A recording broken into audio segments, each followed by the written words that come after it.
The Indian Tigers are taking on the Australian Kangaroos. A must-win game for the Kangaroos today, as Indian Tigers would want to continue their winning streak. The captains have arrived in the middle for this all-important game. The Indian Tigers, led by Manroop, and the Australian Kangaroos skipper, it's Ben Baker. To oversee the toss, we have Steve and Simon. The coin will go up now. Heads. Heads is the call. What's it, Simon? And heads it is. If you can have it over here, what have you decided to do? We'll have a bat first, thanks. What's the reason behind batting first on this track? You saw the first game as well? Yeah, saw conditions last night, thought it got a bit harder to bat on and particularly start on as it went on. Last game was high scoring on this new wicket, so hopefully we can do similar. How much is a good total on a track of this kind? Remember, it's the second game. Oh yeah, look, 2 150 totals in that first game. We back our bowling attack to restrict the Indian side, so look, we'll see what we can get. We're not putting a limit on it.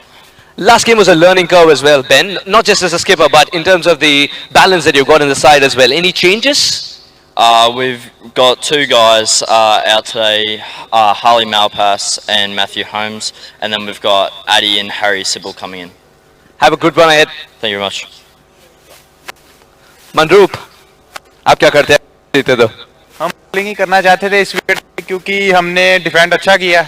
हम पहले Australian team पे pressure डालेंगे wicket निकाल के ऊपर से, और बाद में ड्यू फैक्टर भी एक की रोल प्ले करेगा, इसलिए हम पहले बॉलिंग करना चाहते हैं इस विकेट। ड्यू फैक्टर जरूर प्ले कर रहा था। अब क्या ये मानेंगे कि ड्यू फैक्टर के होते हुए गेंद जल्द से बैट में आती है, या फिर मुश्किलात उसमें होती है कि आप मारते जरूर लेकिन गेंद पहुंचती नहीं है दूर? स्किट होता है ये बॉल, ड्यू बॉल आता है, लेकिन बैटिंग में भी थोड़ा इजी होता है। बॉलर को भी डिफिकल्टी महसूस होती है, क्योंकि गीला बॉल है, उसको ग्रिप करना मुश्किल है। बाकी तो इवन ही रहता है गेम, अच्छा करेंगे। एक अच्छी गेम हुई थी कल, और कोई तब्दीली टीम में उसके बाद? नहीं, same team. Have a good one ahead. Okay, thank you. So the news from the centre, it's the Australian Kangaroos who won the toss and they want to be batting first.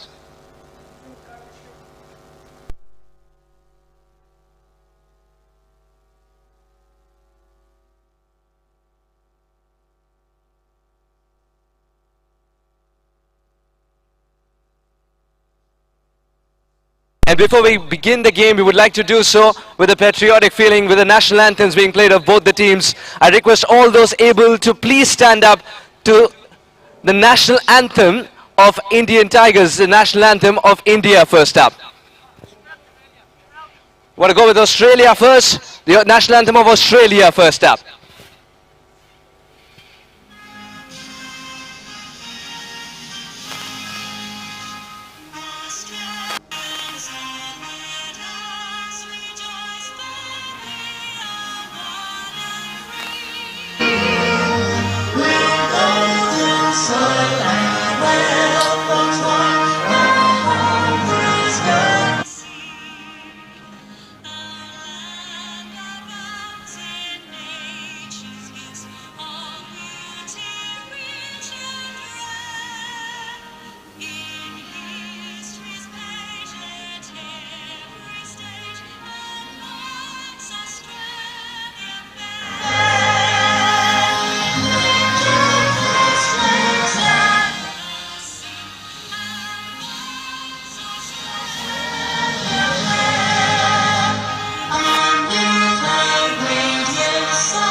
Thank you. And now for the national anthem of India.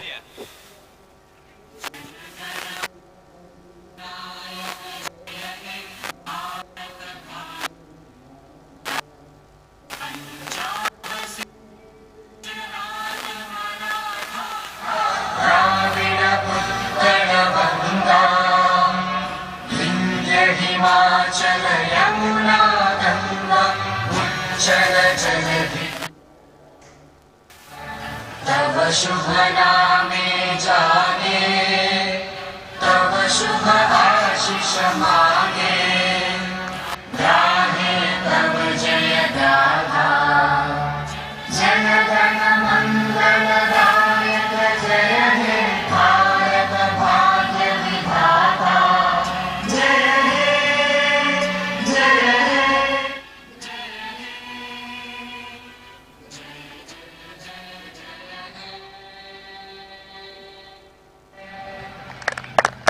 Thank you. Now the Australian Kangaroos versus the Indian Tigers. All the best to both the sides for this encounter.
Going out bad.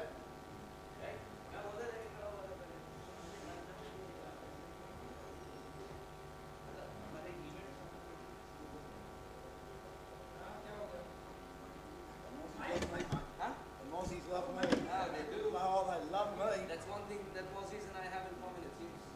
What? They love me. I don't love you. Oh. Finally.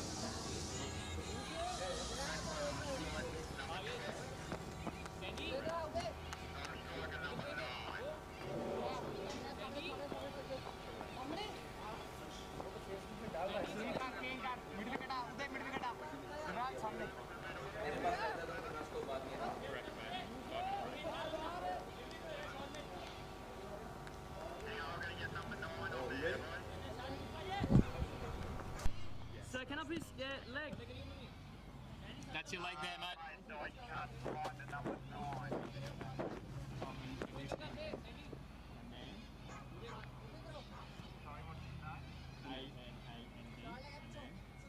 दीदी बोल रहे money candy It should be an and Ali Nasser, is that right? Correct.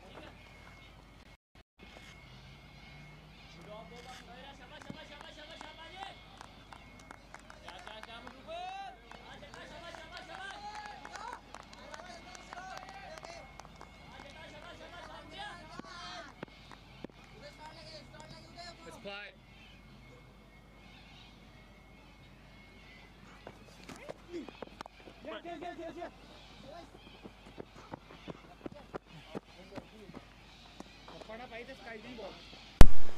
Well, we're underway, the Kangaroos and the Indian Tigers, and the Kangaroos captain Ben Baker for the second time in a row has won the toss. Last night he bowled first. Tonight, after losing last night, they're going to bat first, and they've made a couple of changes.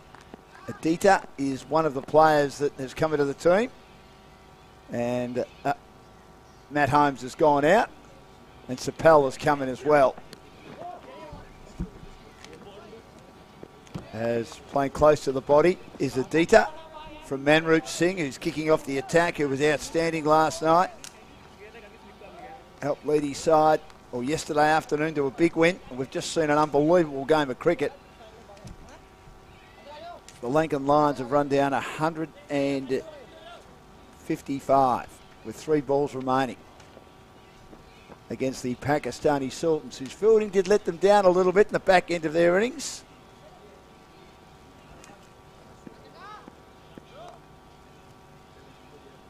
Manroot Singh in again. And it's tucked away behind square by Ali Nasser. And he gets another run on the board for the Australian side. In the early stages of this match, as the Mozzies keep following me indoors in these warm conditions up at Noosa. They love me. Good news for Suhas, as they don't love him. The Mozzies, that is, which is a good thing. The Aussies do. I know they do. Oh, that's close. That's got to be out. That's hit him on the pad. Pill for LBW. But the fingers stayed down, so I think they'll go for the review. We'll have to wait. Oh, I think there's no doubt they'll go for the review. Simon, who was the third umpire, is now the central umpire. That looked plumb to me also because it was the back foot. Let's find out. Against Adita, who's just coming to the team today. Squared him up.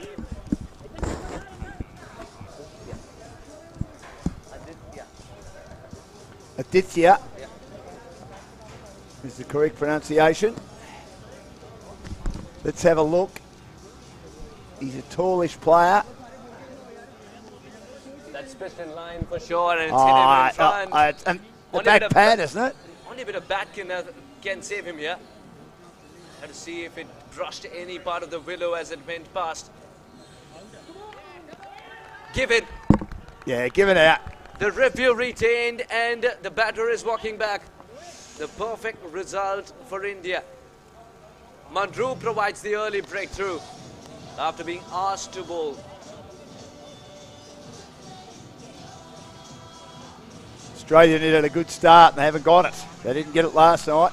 They don't want a repeat of last night when it comes to the batters not performing. Today they would want to. It's a must-win game for them to stay in the contest. ACL-U19, one of the best sides is Australian Kangaroos, but they didn't live up to their expectations yesterday. Not with a bat in hand, definitely with the ball. Zeech was one of the better bowlers, I thought. Yeah, he was terrific. 4 overs, none for 7. All with someone whom I call Mr. R.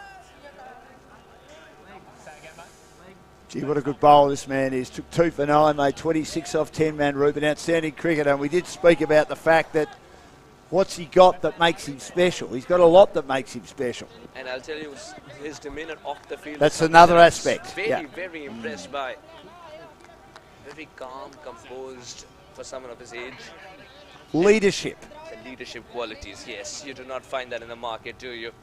You can't go to the shop next door and ask, can I get some leadership qualities? It's something that somebody imbibes in them over a period of time.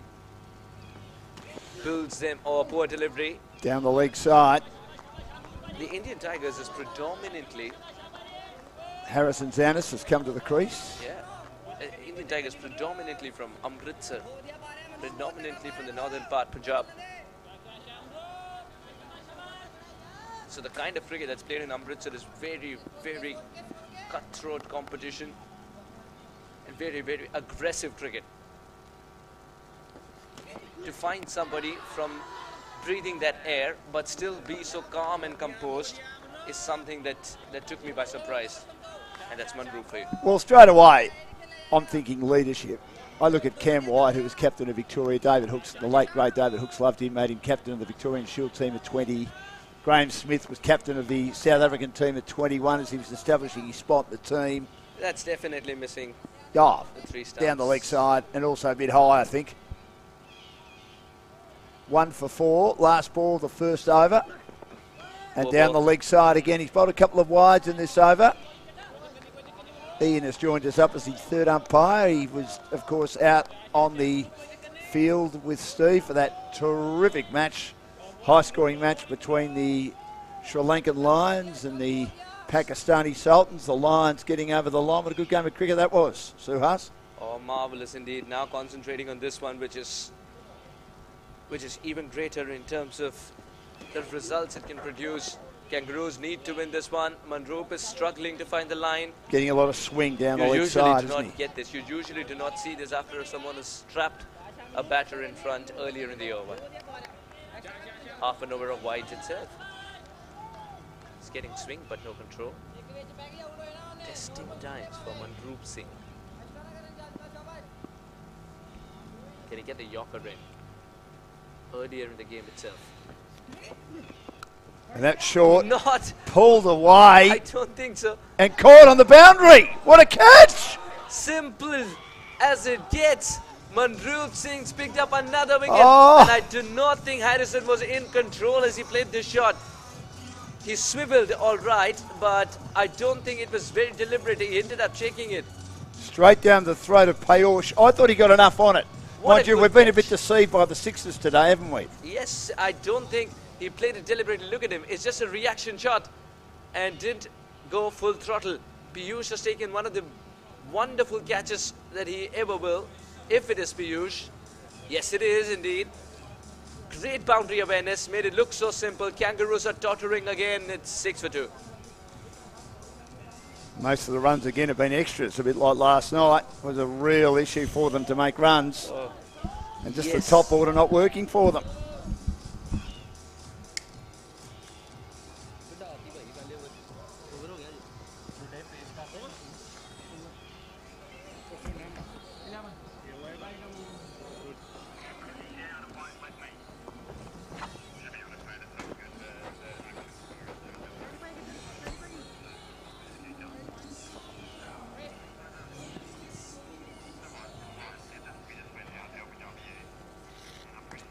So Piyush will bowl the second over after a wayward opening over, but still picked up 2 wickets, Manroop.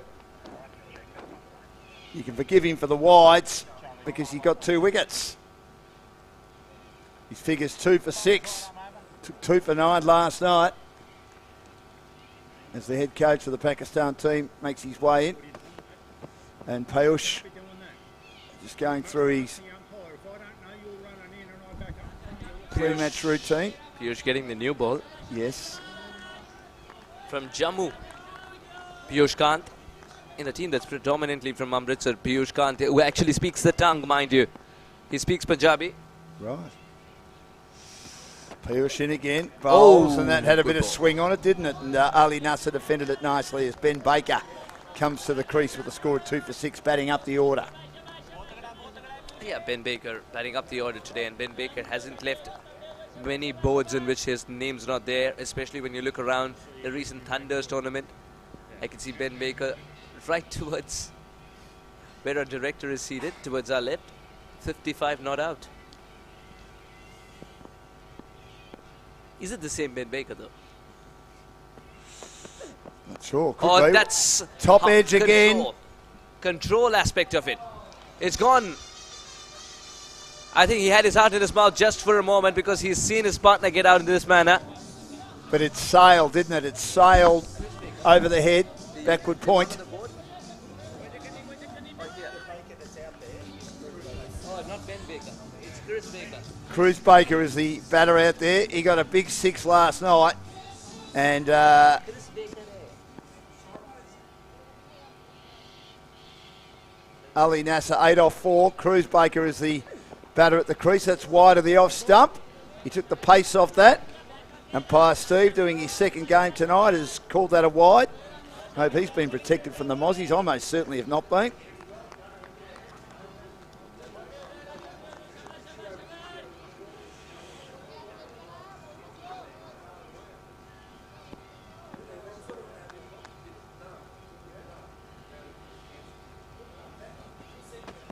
Piyush again down the leg side and just having trouble controlling the swing at the moment, the Indian bowlers.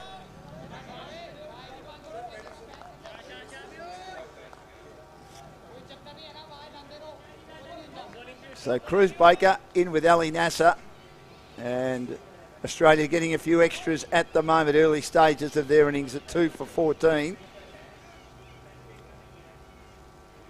against the Indian Tigers. And this is dropped away into the pad, and Ali Nasser says to Cruz Baker, who's slightly hesitant, let's go, mate, let's go. And they do.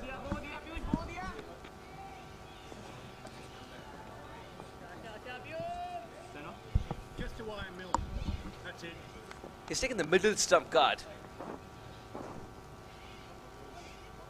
In T20 cricket, usually it's the leg stump guard taken so that you have enough room Yes. to plonk your foot away from the pitch of the ball and go through the line and hit. But not here. When it's 6 for 2, you got to adjust your guard as well. Third wide for Payush in this over. All the paces are bowling so many wides. 2 of them have been used so far. First Mandroop and now Piyush. Both of them wides.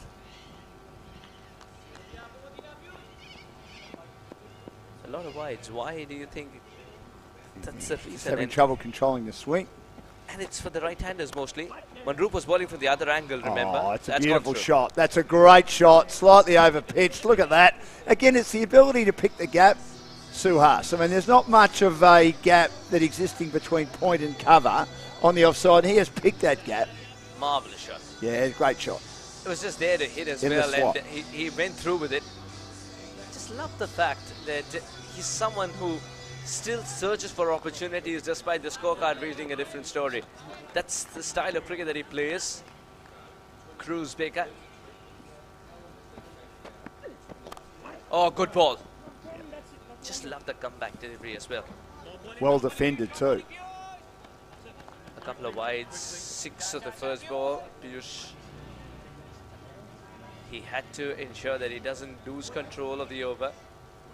Sometimes when there's so much being hit against you, especially earlier in the over, when so many runs are being scored, as a bowler, are you telling yourself, let's go into the defensive mode?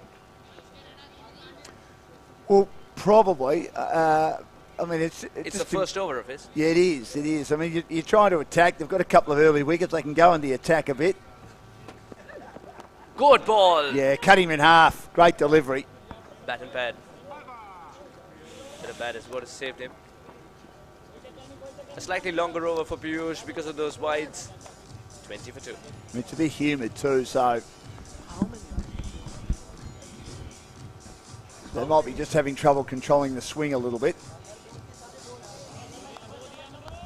But Manroop has still done the job, hasn't he? Getting 2 wickets. Now this was the bat and pad we were talking about. Piyush wanting to make Cruz Baker a candidate for LBW.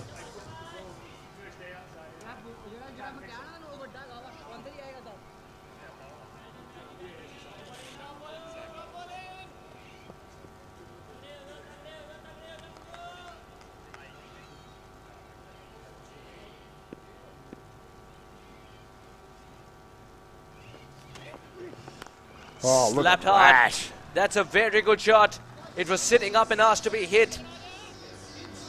And here is someone who's played the shot so many times growing up here in this region. He loves the bounce as well. It's good to see positive batting from Ali Nasser. Terrific control. He's a small man, isn't he? He just swiveled beautifully on the crease. Saw it early. Like a pocket rocket. There is not a slip in place, but I think he's somewhere between a slip and a gully. We'll have to check if he's changed after this delivery. That just suggests that he wants to be bowling an angle which leaves. Now he's altogether moved the slip. Removed him. That's the angle. The one that leaves the right hand. Ali Nasser starting well here though. 13 off 6. Strike rate of over 200. 2 for 24.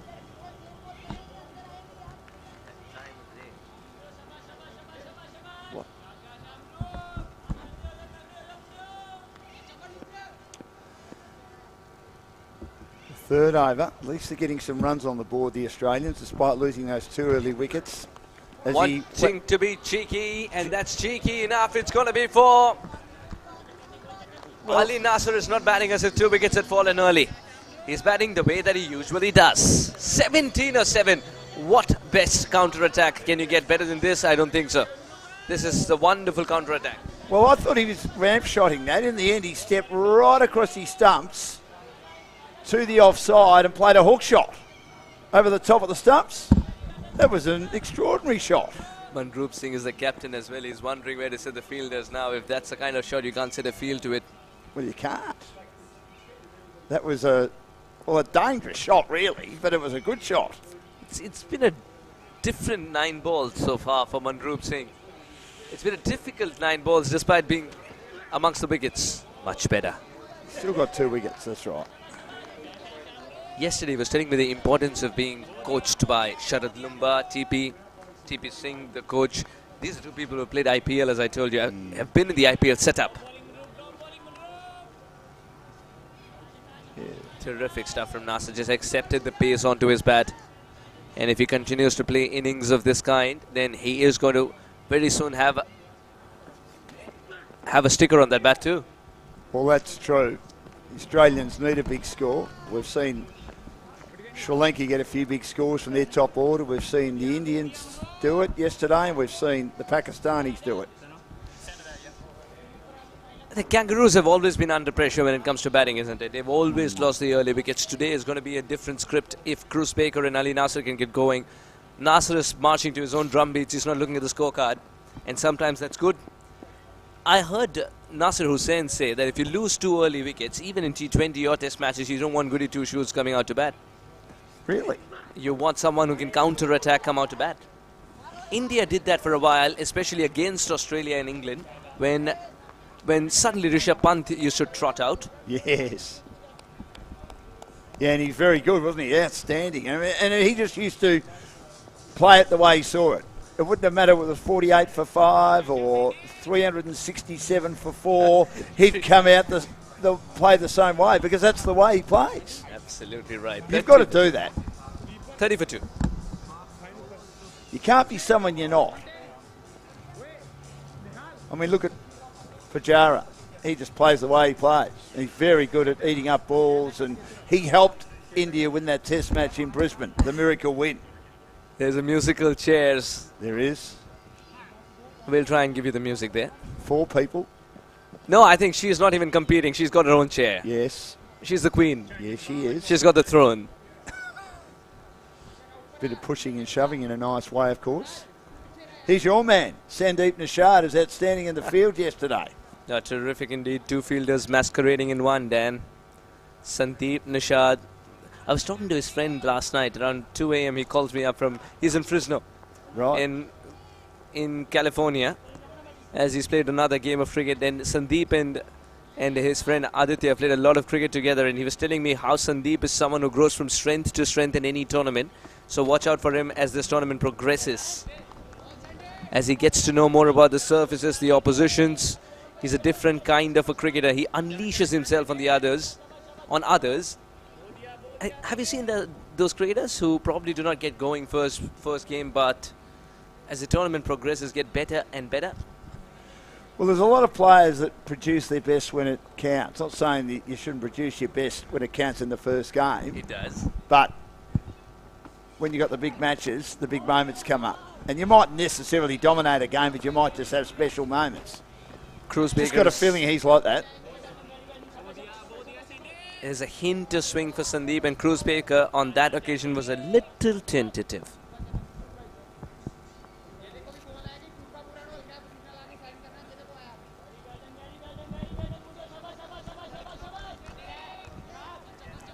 Of 9 for Ali Nasser. Fabulous, isn't it? And the way he's gone about scoring those 18 runs has been a treat to watch.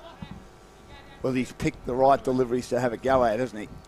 I mean, that cheeky shot was out of the blue, but it came off. The half ramp, half hook. That's what matters. Yep. That's a nice shot. Guiding it down to third man.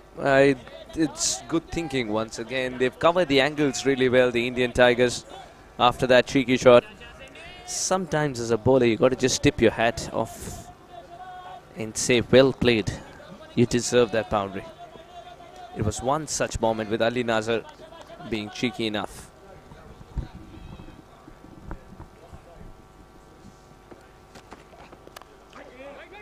Driving hard through the covers, Cruz Baker, who looks quite compact. Hit a big 6 last night. And it was a tough night for the Australians when it came to the bat. Only chasing 110, but it was a difficult target for them.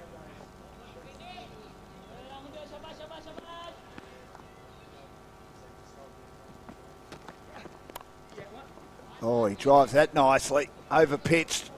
Made him reach for it a bit, Sandeep. He was hoping he might even get a bit of an edge through to the wicketkeeper, but he's in control of his game at the moment, Ali Nasser. 20 off 11.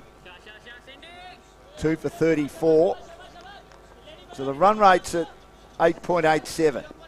And if they were to retain that and get through the 20 overs, they'd be approaching 180. That's a long way to go. 177 it says on the screen. That's a beautiful shot by Cruz Baker. Goes right over the top, launches over the infield, over Whitish long onto the boundary for 4. Great shot by the little man. Powerfully struck, Sandeep misses his mark. And Cruz Baker had made his mind up. What a swing of the bat. That's going to cradle the ropes. 1 bounce. The order of the day was singles up until that point. What a way to finish the over. 38 for 2, the Kangaroos. Indians are taking on the hosts. And it's 38 for 2. This is an interesting decision, Dan. The captain has decided to bowl the 3rd over on the trot. The right decision? I don't know. What do you feel? I thought he'd been a bit expensive. I thought maybe they needed to vary that up a bit. But anyway, he's seems like a very good captain, as we've spoken about. We've praised him, and I think that... no, I don't think it's the captain. No, it's not. He's changed his mind. Piyush has been thrown the ball to. Yeah. That so means the right decision was that he takes himself off after 2 overs. We can very quickly get ourselves out of jail there.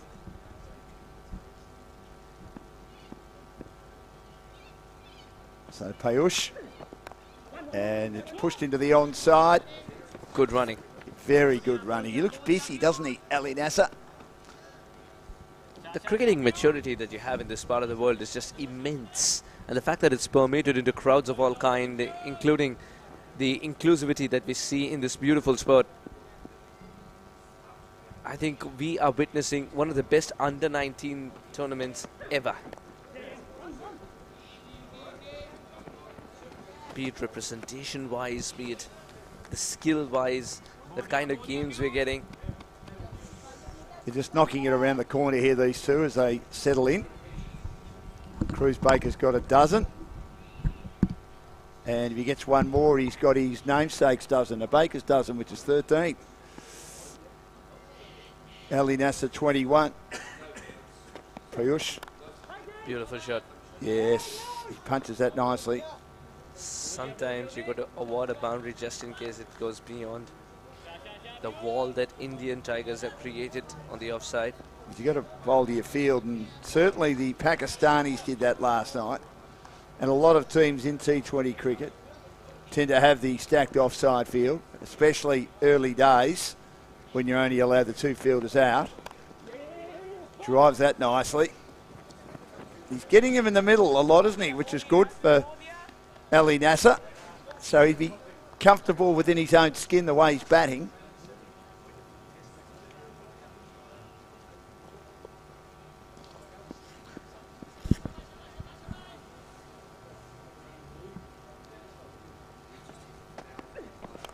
That's high. And that's handsome too. Got enough of it. Cruz Baker at his best. The first shot was good. This was even better and bigger. Piyush Kant being lofted over long gone. Cruz Baker sending a statement to the opposition. 2 wickets down early. That's all right. Fight till the last breath. Terrific hitting this. Clean hitting at its best. Yeah, magnificent. You sometimes look at it and you think, has he got enough of it? But it was certainly high enough, and then you could just see it was going long enough as well. Big distance. Over mid-wicket. And the Kangaroos certainly going at a decent clip here, losing a couple of early wickets. Zanis for a duck, and the LBW decision, which initially went against against the Indians. They managed to get it overturned in the opening over. Had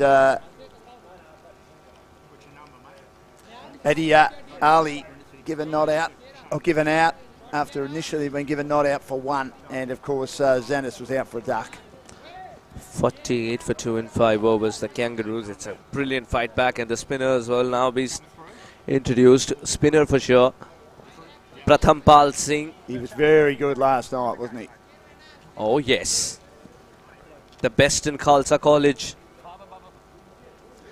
I love the way he comes back after being hit away for 6. That slower delivery.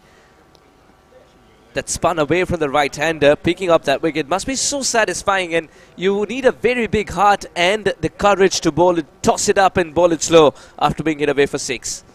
Again, at the age of 18, Suhas. I mean, I know these guys have played a lot of cricket, but being able to come back so quickly, you might come back 2 or 3 balls later, and you might for a little while feel, well, he's hit me for 6, and it might zap your confidence being so young, but not these young men. Not these young men? No. So you think it's too young for them to even develop an ego? We got to look. That's a very good question. Very good point.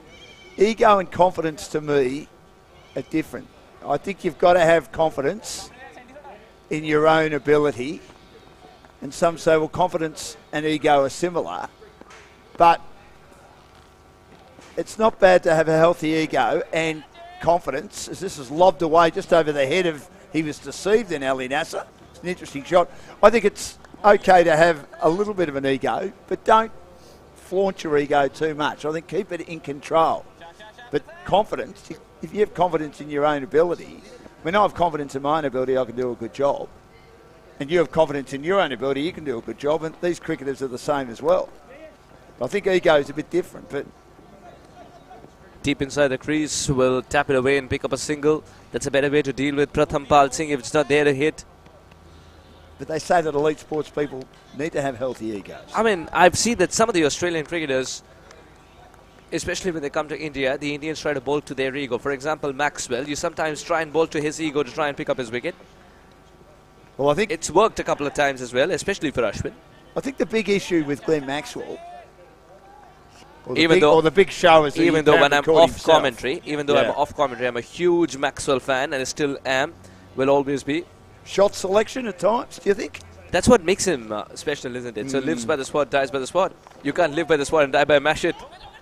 No, you cannot. That was a good delivery. That deceived him and took the outside edge there from Pratham, who's bowled a pretty good over here against Ali Nasser, but he's in pretty good shape at the moment. And Cruz Baker, though, has almost caught him incredibly. 21 of 14, and Ali's 24 of 17. Maybe a slip in place, I'm wondering. Good ball. Yeah, punching it into the covers. It's been a good over, this. Anything that goes beyond Sandeep, it's very, very rare. 6 overs, 52 for 2. Wonderful recovery from Kangaroos. And isn't it interesting looking at someone like Sandeep Suhas, that he is a medium-pace bowler. Now, I'm not saying that bowlers, and they're a lot more athletic now than they used to be, but in days gone by, when I first started following cricket, Jeff Thompson had a great throw, and that's why he was always at fine leg. He was a wonderful fielder, but a lot of the other fielders, because they weren't great fielders, they'd hide them down at fine leg and third man. When I played cricket, because I wasn't a very good cricketer, they'd hide me at fine leg or third man and hope that there wasn't going to be a chance for a run out because my throw wasn't good enough anyway. But look at Sandeep, he plays in the covers or fields in the covers, yet he bowls medium fast. So it's something a bit different, isn't it? Very true. It's time for Mr. Desai.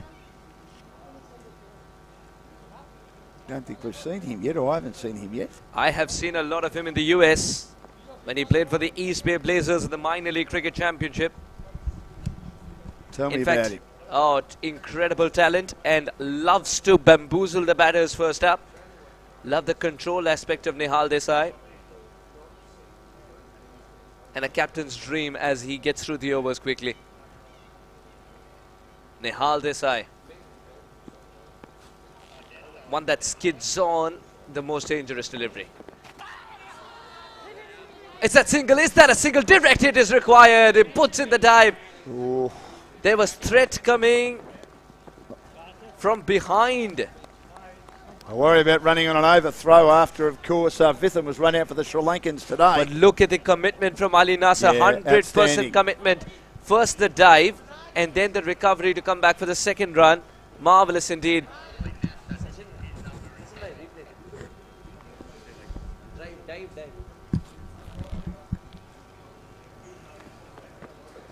Marvelous effort there from Ali Nasser.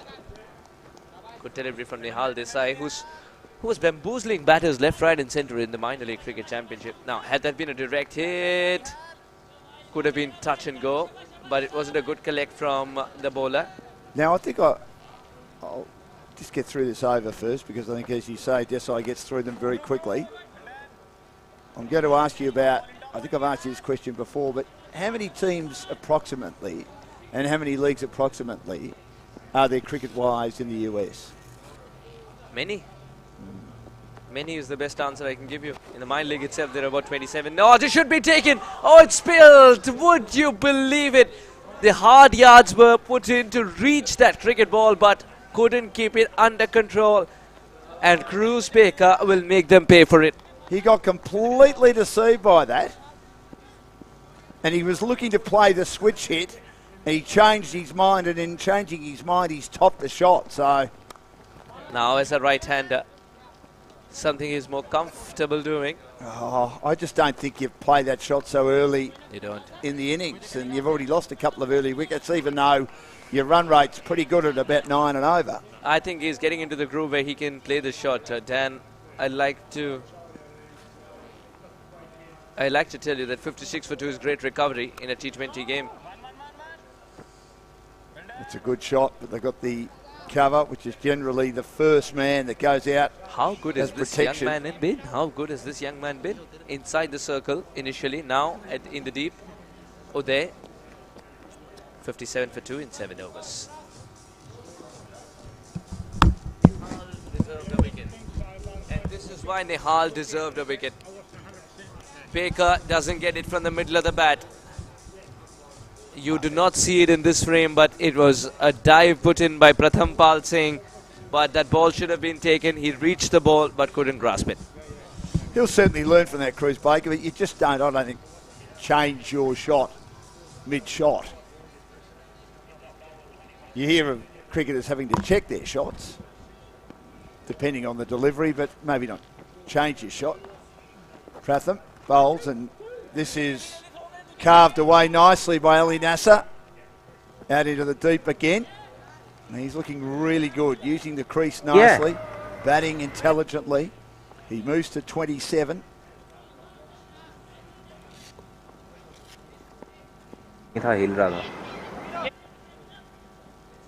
Two for 58 in the early stages of the 8th over.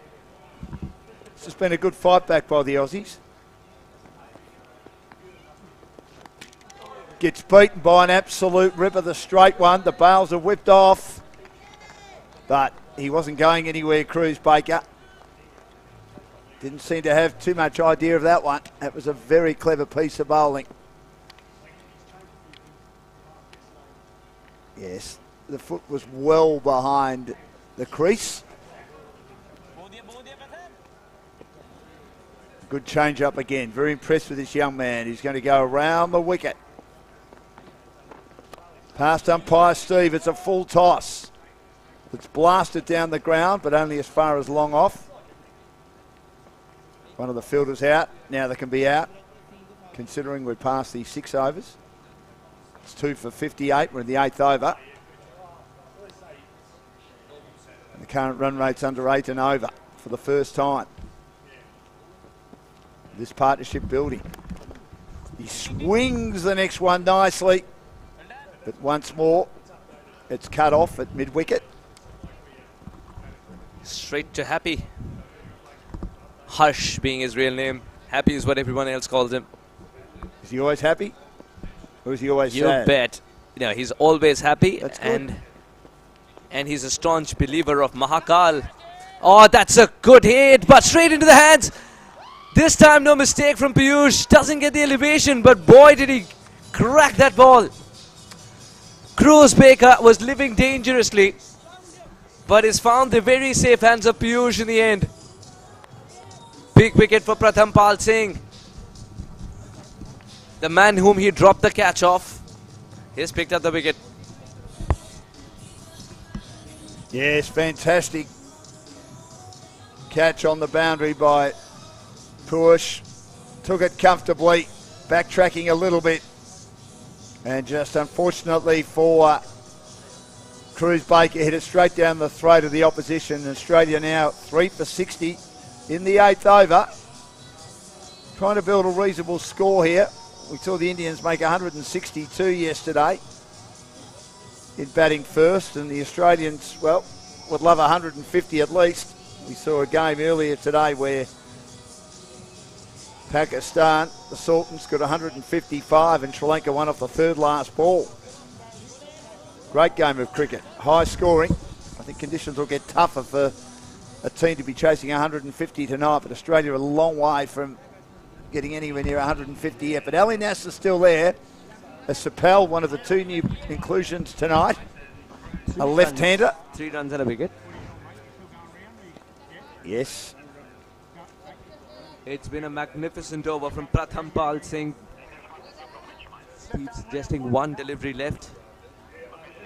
Pratham Pal Singh, who's learnt the craft on his own, wasn't coached in the initial years. So there's so much learning that he had to do on his own by learning by seeing, isn't it? Played a lot of cricket at Wide Bay here in Queensland.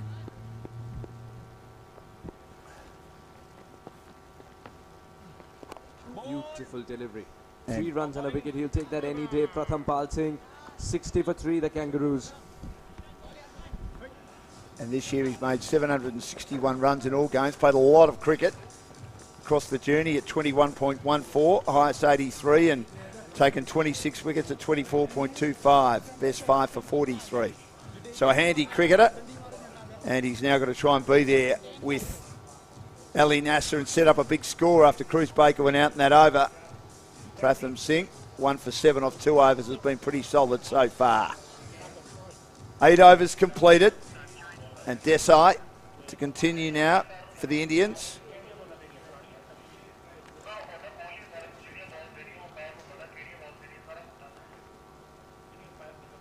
Played a lot of cricket over the years, and he's very young.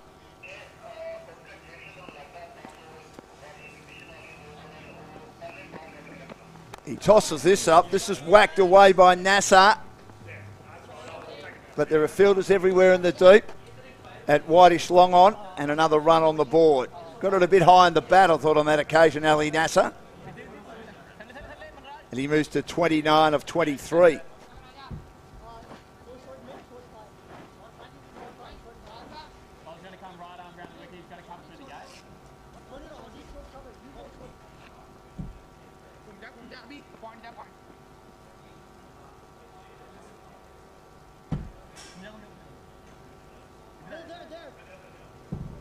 He's played in Queensland with the Warriors, the Southern Knights and Gold Coast. As the developing young cricketer, Ali Nasser. Harry Sapel with Desai. And he turns this one off his pads, off the line of his pads, out to deep mid-wicket. And they're in defensive mode at the moment, the Indians, making sure that most of the exits are covered on the boundaries. So if the Australians want some boundaries and want some sixes, they've got to go over the top and maybe take some risks.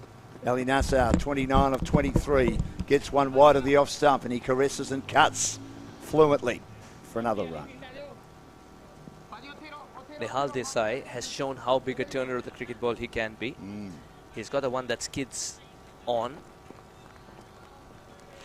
That Rongan is still a work in progress, I believe. He didn't bowl it much in the Bay Area. Oh, it's got it this time. No. How did it miss Timber is the riddle that everyone's trying to solve. Nihal Desai deserved a wicket of that ball. It was a beauty, wasn't it? An absolute ripper. We'll try and get you the replay if possible, because that was terrific. And that was turning sort of down the leg side, and again he's able to force it away off the back foot into mid-wicket for another run.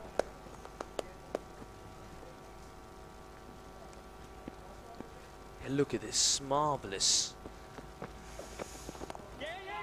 Yeah, I'm trying to ask how it missed the stumps. I have no clue. He was completely befuddled by that one. The And left-hander, Harrison Chappell. Nihal Desai just continues to give away runs only in singles, 65 for 3. 9 overs gone, run rate just over 7.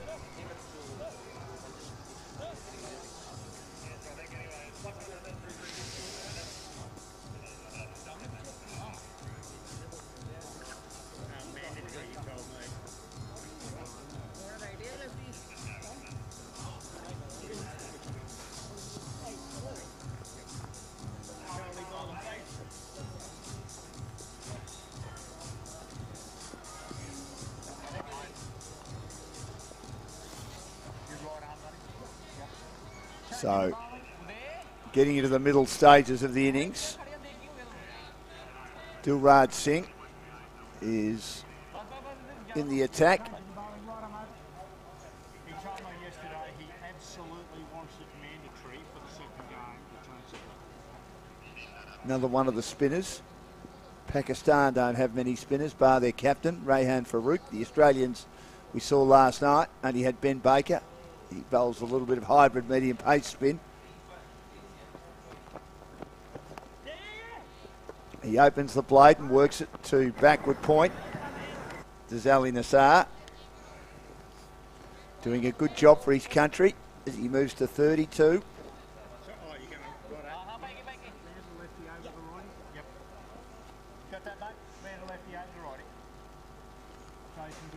It's 3 for 66, start of the 10th over.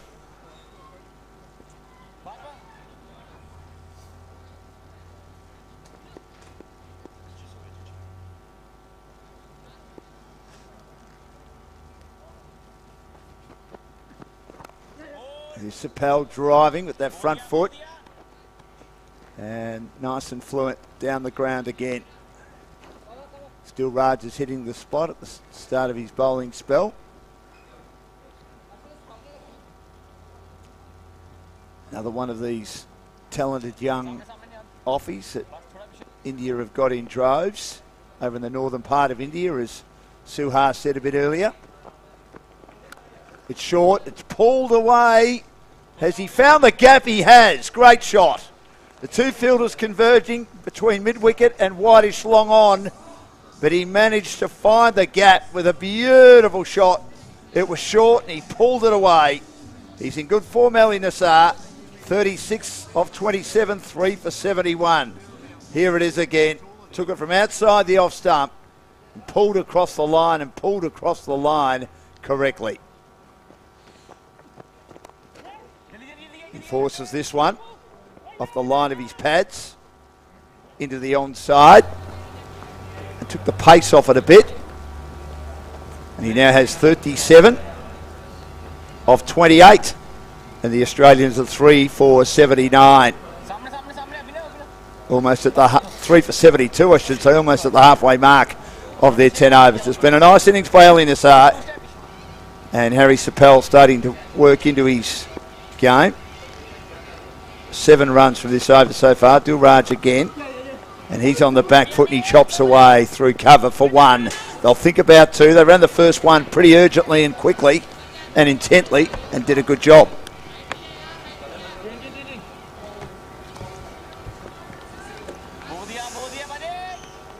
And he's operating from the northern end.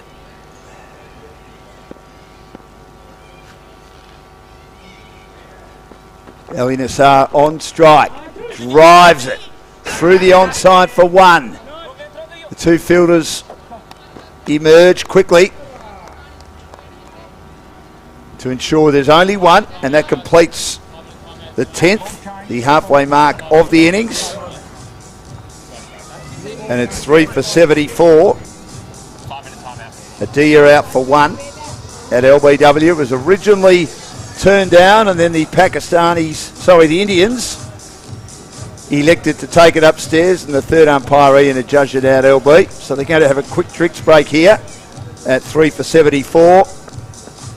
Zanis was caught on the boundary for a duck, and then Baker was out, forcing one caught in the deep by Puish Khan off Prathampal Singh for 23 off 21. So Sapel was 4 not out, Ali Nasser 38 off 29, and the Australians at the halfway mark are 3 for 74. The strike rate for Ali Nasser 131.03. So they're doing a good job so far. The Kangaroos would probably take that, and the projected score from here is 148. If they can get to 150, they'd be happy with that as well, even though the Indians made 162 yesterday. No one got 30. They had contributions across the board. We saw some good batting today by both teams in a high-scoring clash, of which a drama-packed contest.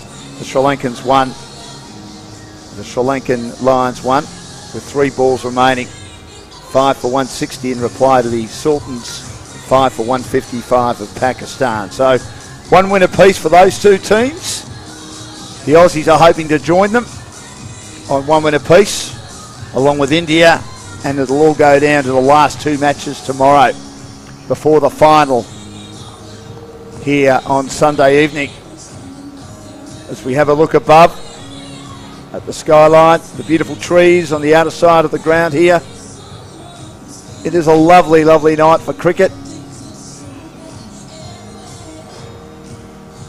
And it's a pleasure to be here for the ACL Under-19 tournament.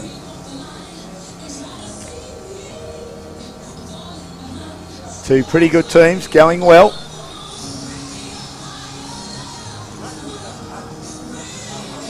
And good to see Ali Nasser leading it for Australia, who battled with the bat last night.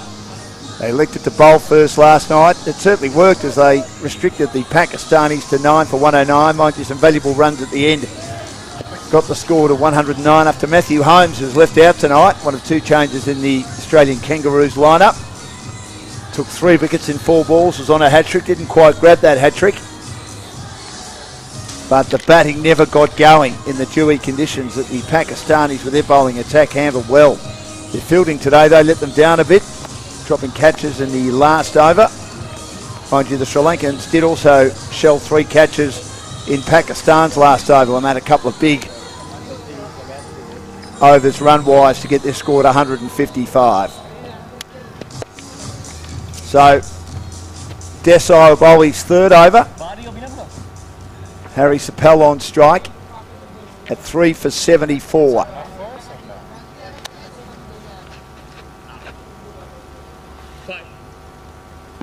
Simon and Steve out in the middle for this match. Ian, our 3rd umpire, gives it air, and he plays from the crease. Ali Nasser treats it with respect, and it's back to the bowler, and there is no run. 38 off 30 for Ali Nasser. Desai's been pretty good so far. That's short and flat and whacked away. That sort of fell out of the hand, and all he could do was get 1 run for it, but he managed to control it along the ground. So I think that might have had a bit to do with the fact that the ground's getting a bit dewy as it does up here. It was extremely wet last night. I knew it was wet, I didn't realise how wet it was. Brings Sapel on strike, a 3 for 75, and he flicks away on the onside. A little bit airily, but they'll get a run out to mid-wicket. Just 1.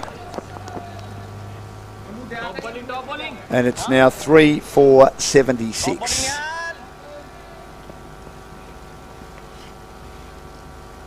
The boys, as I say,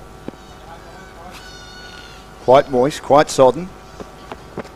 Desai again gives it air, driving well with his nose over the ball, Ali Nasser. Reminds me of Sean Marsh, although he was a left-hander on Test debut against Sri Lanka over 10 years ago.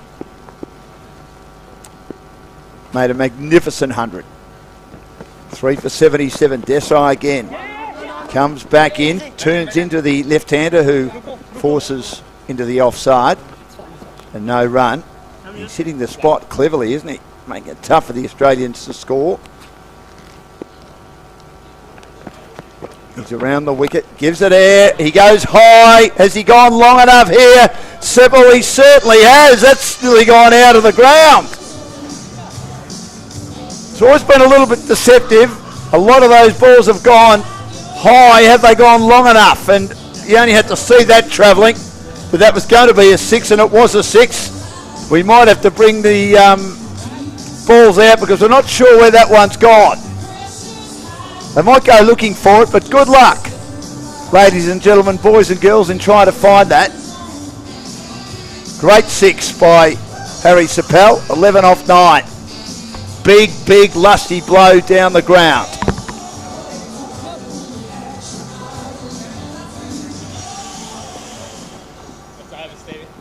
At the southern end. That's over, mate.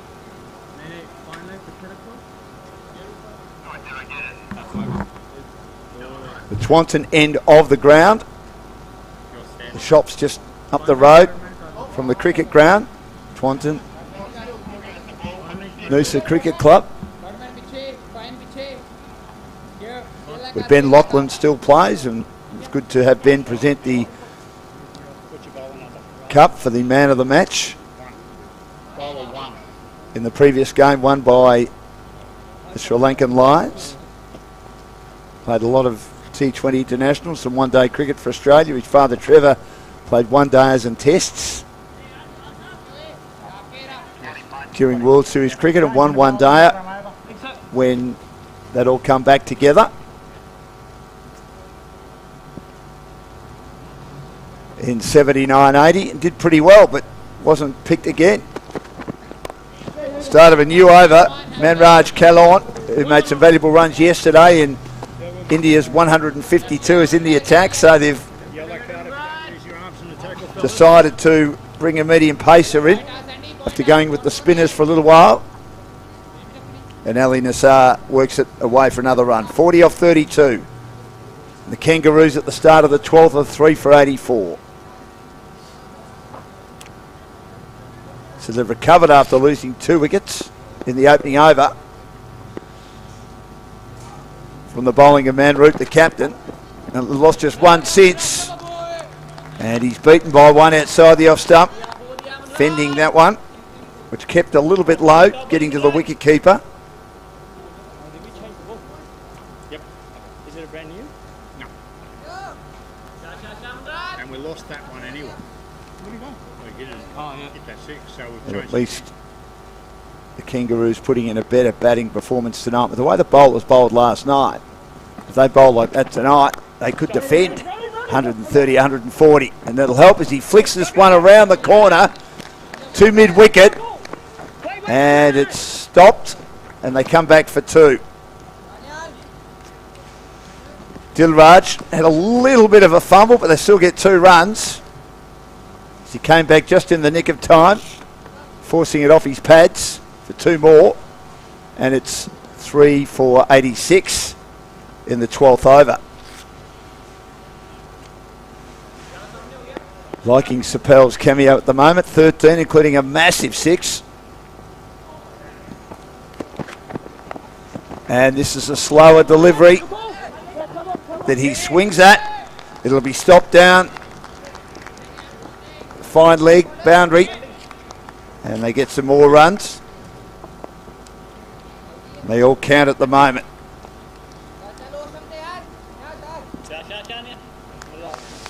Certainly the fielding's been okay for the Indians. They're stopping the Australians from getting boundaries. Every now and again they get one over the top for a 6, which is helping their cause. And it's 3 for 88 in the 12th over.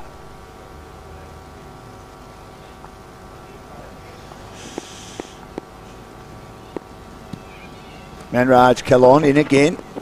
And Harrison Sepple beaten outside the off stump. He was looking to play that down the ground. He practices the shot again. Pace just a bit too much for him to play the way he wanted to play. See if he could dissect long off and long on, but long off is reasonably straight. So he'd want to be a little bit careful. And mid-wicket has come around too, so there's not a lot of exits for him. And deep backward square as well.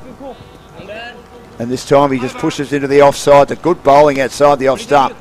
It's 5 runs from the over. 12 have gone. Or is there one more to go? No, that's the over. 12 gone. 3 for 88. And the run rate just over 7. So starting to drop a little bit. But the important thing is, like the first match, the Australians have got plenty of wickets in their sheds. I know they lost a couple of wickets early, but just one since the first wicket, Cruz Baker.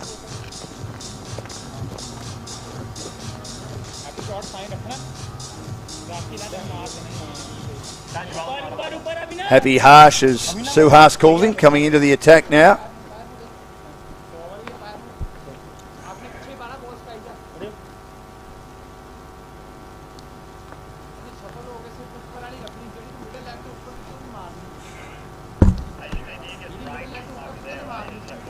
So another spinner.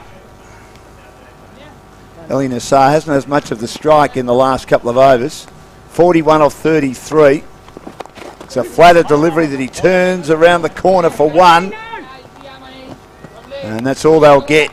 So they're keeping most of the runs down to 1 at the moment, the Indians. They'll be happy with that. I think the Australians, if these two are still there when they get to 100 in the next over or so, would want to launch and look to get to 150. To put a bit of pressure on this Indian batting lineup, who, even though they got 162, they did lose wickets at regular intervals against the Sri Lankans yesterday. Hit on the pad, but outside the line. Harsh Aurora, or Happy Harsh. One of his nicknames, Bogley, back in India or around the world.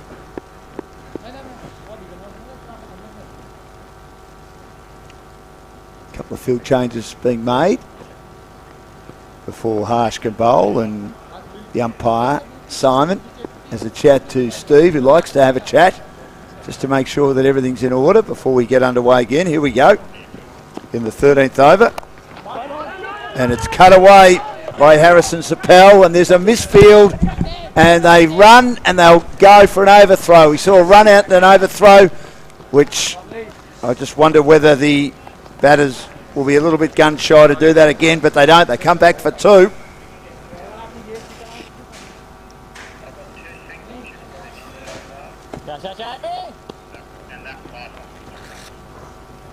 And it's 3 for 91 now in the 13th over.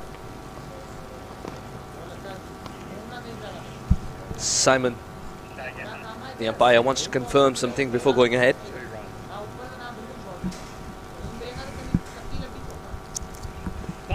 Very good umpire, isn't he? Oh, terrific. That first decision, you want to forget that quickly, Yes. isn't it? And again, he might have seen something that the rest of us didn't see, and it's the naked eye, isn't it? Happens to the best in the business. So, Does, as we absolutely. were talking about in the previous Yeah. game as well, we were talking about it. Well, that was interesting, wasn't it? There was the warning for the man card. Nasser saw the funnier side of it. Harsh didn't. No. And this has percolated to the under-19s level as well. It's very clear that it's the rule. You can't steal inches. But you can hit the ball a long way. That's still allowed. Terrific that's shot. A great shot. Oh, What a hit. well, was he put off then by the man card or the attempted run out? They don't call it the man card anymore, do they? The attempted run out. And that ball might have either gripped in his hand too long, and it was the rankest of long hops, that. Now let's have a look at the previous delivery. This, of course, was dispatched for 6. But look at him. He's given him the stare. He doesn't see the funnier side of it. Nasser sees the funnier side of it. And the captain is backing his bowler. Yes. That is beautiful to see. There is a story in 5 seconds conveyed. But is it the spirit of the game? It's not. Let's not discuss the spirit of the game, because I am a staunch believer of two things. One, it should not be called man cutting, because it's not in the right spirit to be calling it man cutting in the first place. If at all, you need to call it browning. Secondly, Browning. yes, why not? Secondly, you're not allowed to steal inches in a game where we are fighting for every inch. What if a single is required and he takes that single because he got a start which was of unfair advantage? So I am a staunch believer of stay in your crease even if the non-striker's in. Cover the yards required to complete and earn that run. 97 for 3. Some might call it Hursting. Normal release. Alan Hurst of Australia. Mind you, Saganda Bark was running a long way out of his crease. He was nearly halfway down the wicket. And ironically, Ben Lachlan, who is here tonight, his father Trevor, who is 12th man because Kim Hughes was captain of Australia at his first test in 79, that second test against Pakistan, had injured his ankle. And he was on the ground as 12th man and said to Alan Hurst, watch Saganda. Out! That's taken a much needed wicket at this stage. And now you might turn around and ask perhaps Ali Nasser, that episode of the non-strikers end was something that was playing on his mind when he was at the strikers. Well, it was short by Mandraj Kalon, and he cut away, and he didn't quite get it in the middle. And a very, very good catch taken at point. Took it comfortably, really. No, it's his shot, actually. It's his shot. He plays it, and he plays it well. Doesn't clear Sandy this time, No. who has spring under his feet. Yeah, he's a magnificent fielder. So 4 for 97, and a new batter has to start again to join Sapel, who's played a nice innings of 23 off 19. And they've got to get going here. I think they need around 140 to put a bit of pressure on the Indians, because conditions will be tough. And the batting's obviously been a bit better tonight, but there's still 41 balls to go, so they wouldn't want to lose their way now. And this is Curtis McAllister, the wicketkeeper. He batted a long time last night, didn't really get going, and he needs to just work it around and allow Harry Sapel. But a nice innings by Nasser. Ali Nassar. Yeah. 97 for 4, the Kangaroos. Manraj Kelon's been brilliant in his 7 deliveries. He's given away 5 runs and has picked up an important wicket. That's cool bowling to your field, isn't it? I mean, I love the fact that Mandroop is giving him the overs that he believes that Manraj can produce the breakthroughs in. He's not giving him overs which are all about restricting the opposition. He believes that Manraj is a wicket taker, and mind you, they haven't played much together. You need to sense the opportunity when you're playing with someone. You need to sense their strengths and try and play towards that. Good driven nicely. slide. Yeah. That's a good start, isn't it? Sometimes when you're sliding, are you also trying to guide it to the nearest fielder just in case you don't get there? I've asked this question to Suresh Raina, and he said from the back of his mind he knew what the field was. So sometimes when he realizes he's putting in the dive and he does not get to the ball, he tries to deflect it to the nearest fielder. Yeah, it's a good point, isn't it? There's so many different tactics now, aren't there? Ooh. That was a poor shot by Sipple. I just played down the wrong line. Yeah, he did. He did. In this phase of the game, you do not expect Sipple to be missing a straight ball, because he played 19 deliveries before this. And I still believe Sipple holds the key to a good finish here. If he can hang around for 3 more overs and bat the way that he usually does, then McAllister can get into the groove by that time and they can go for a crescendo finish, Kangaroos. Carlin bowls and he drives down the ground, checks the shot a little bit. Still looked quite good as he worked it off the line of his pads. And it's 4 for 99. A couple of balls remaining in the 14th over. Run rate just over 7. I'm very impressed by Arshdeep as well. He's done a good job, hasn't he? This is what you say about good keepers. You don't notice them much. If you don't notice them much, Sure. it means they're doing a great job. Peter Anderson was one of those keepers who I think should have played for Australia, played for Queensland and then South Australia. But he stood up to Ian Botham one day and broke a thumb, and then Ian Healy got in and Greg Chappell wanted Ian Healy in the Australian side when Greg Dyer was on the outer. in 88, the tour of Pakistan, because he felt Peter Anderson was a bit of a perfectionist. Interesting. 100 comes up for Kangaroos. When was the last time you thought being a perfectionist is something that can go against you? Well, you have to say that Greg Chappell was right. I think Peter Anderson would have been a great selection, but Ian Healy was outstanding. I'll tell you what, the keepers and Australia, it's a saga that'll continue for a long time. To be honest, one of my favourites is Alex Carey. He's a good keeper. And the way that he was suddenly called up and Tim Payne had to eventually say that he's taking a break. Australia not just lost a captain, with Ashes starting in 3 weeks, if I'm not wrong. They also lost a keeper. And Alex Carey was there. Did a brilliant job. Well, he did. Not with a bat perhaps, but Travis Head got a lovely century in that game. I think he's a better bat than Payne. Payne's a good bat, but didn't make enough hundreds. And was solid at number 7 for Australia. But that was a big job. Keeper and captain.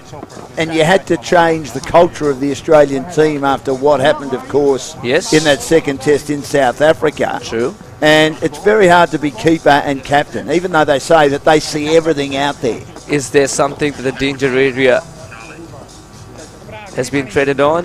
Manraj Kalon nods the head. 4 for 102. Quite a few people on the banks watching the game. Some have decided to put their jackets on. Didn't think they got cold in Queensland. Maybe they're putting their jackets on because of the Mozzies, although they've all come to me. I think they want you to make you feel that it's home. Thank you. I feel like it's home, except when the Mozzies make their presence felt. 6 overs left, and Udavir Singh. Udavir gets a game today, wants to make the most of it. Yes. I love the way he spins the ball. There's so much positivity about this young Offie or leggy? Offie, but not regular Offie. He says, I'm the turn the doorknob Offie. Very young, isn't he?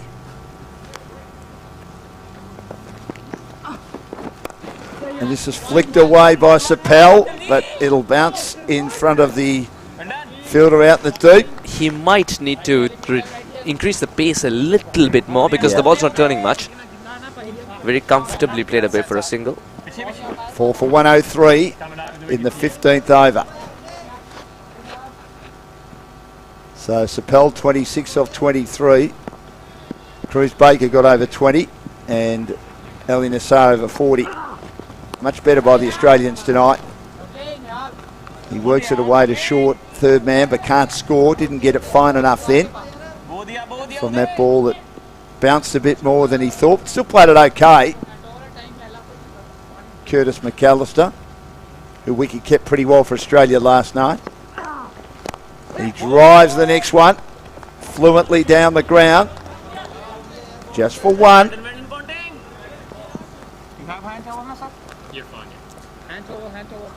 In all this commotion, I think Harry has found a cricket ball which we thought was lost. We need to change the designation that we put to that ball. It's not lost anymore.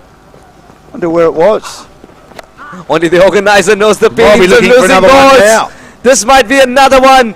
Into the bushes. Oh, Harry, the one that you found, it's going to compensate for one that's been lost now. Incredible hitting from Sipple, and this is why one Harry, called Harry Sipple, is required for the Kangaroos. What a shot. Udavir Singh dropped his shot and paid the price for it. And they need the other Harry Butler, to go looking for it in the wild. Terrific hitting. Clean as a whistle. He's batted well, isn't he? 32 Oh, yes. off 24. When he's got them, he's got them. What do you think this conversation's about? Where the ball's being retrieved, there's always a conversation. It's good to see that it's happening with a smile. Oh, I think they'd be delighted to be on the same cricket field together, these young men representing their country. They'd be wearing their colours with pride. The conversation seems to be a very laid-back, friendly one. Does Desai speak much English? He must. If he and Sapel can have a conversation.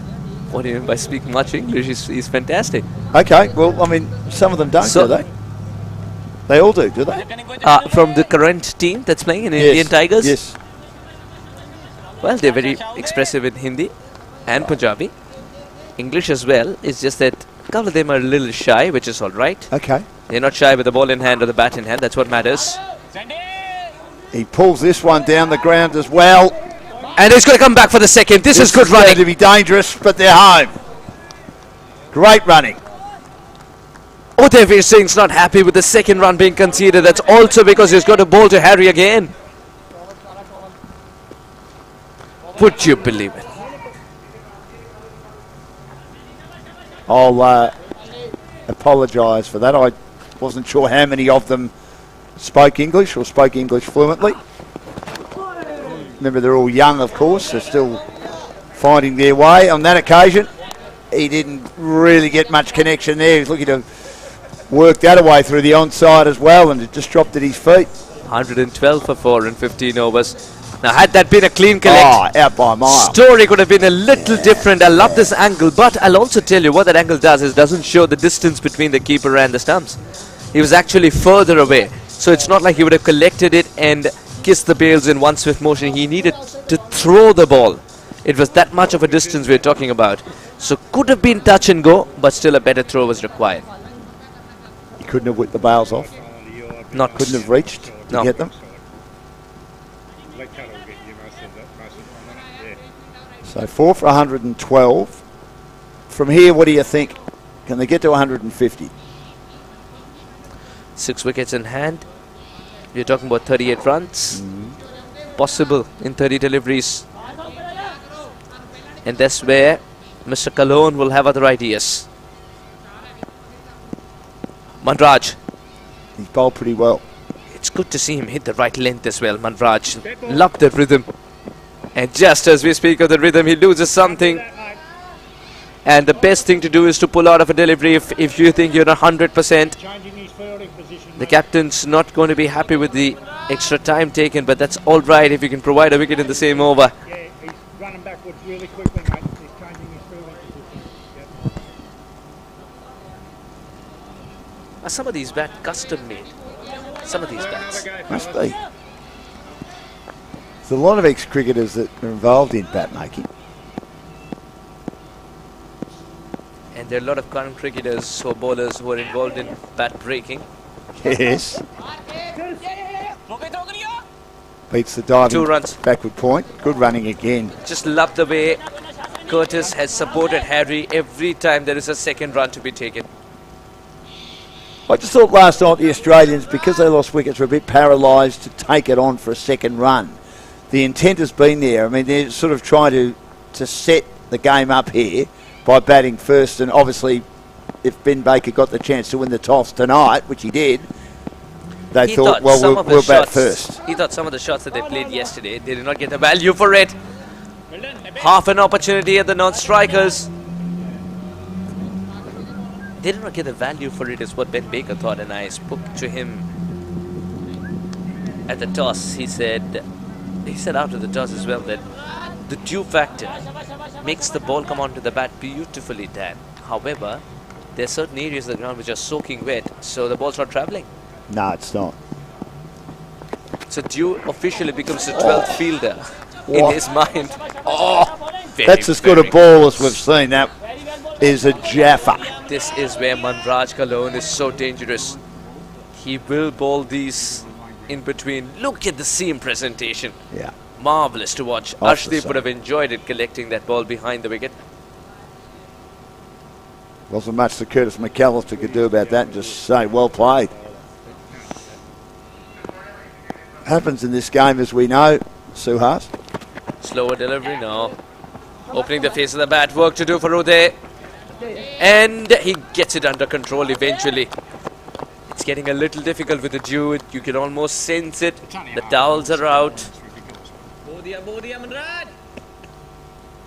The Kangaroos are getting into a position where they can go for that big finish. And they believe Sipple can provide that big finish too. I think they've batted okay, the Kangaroos. They've done, after losing 2 wickets in the first over to Manroot, in an over that was also littered with wides. I think it's been a really good performance. Ali, Sipple, McAllister. Chopped away, beautiful shot, but again deep cover is there once more.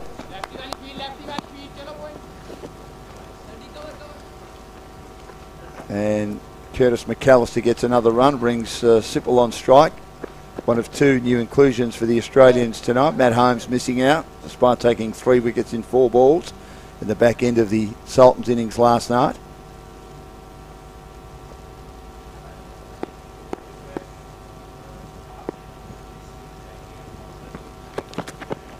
Slow one, dug out. Did okay then. Sipple, he's seeing it like a beach ball, and he did well to dig a very good last slower Yorker out then. Well done. Quite an art to be bowling that Yorker. Look at it, tail inside a little. Loved watching it. Manraj is a tall man, and a Yorker so accurate is always a treat to watch. Looks like it's going to be Uday to bowl the next over. Young Udaivir.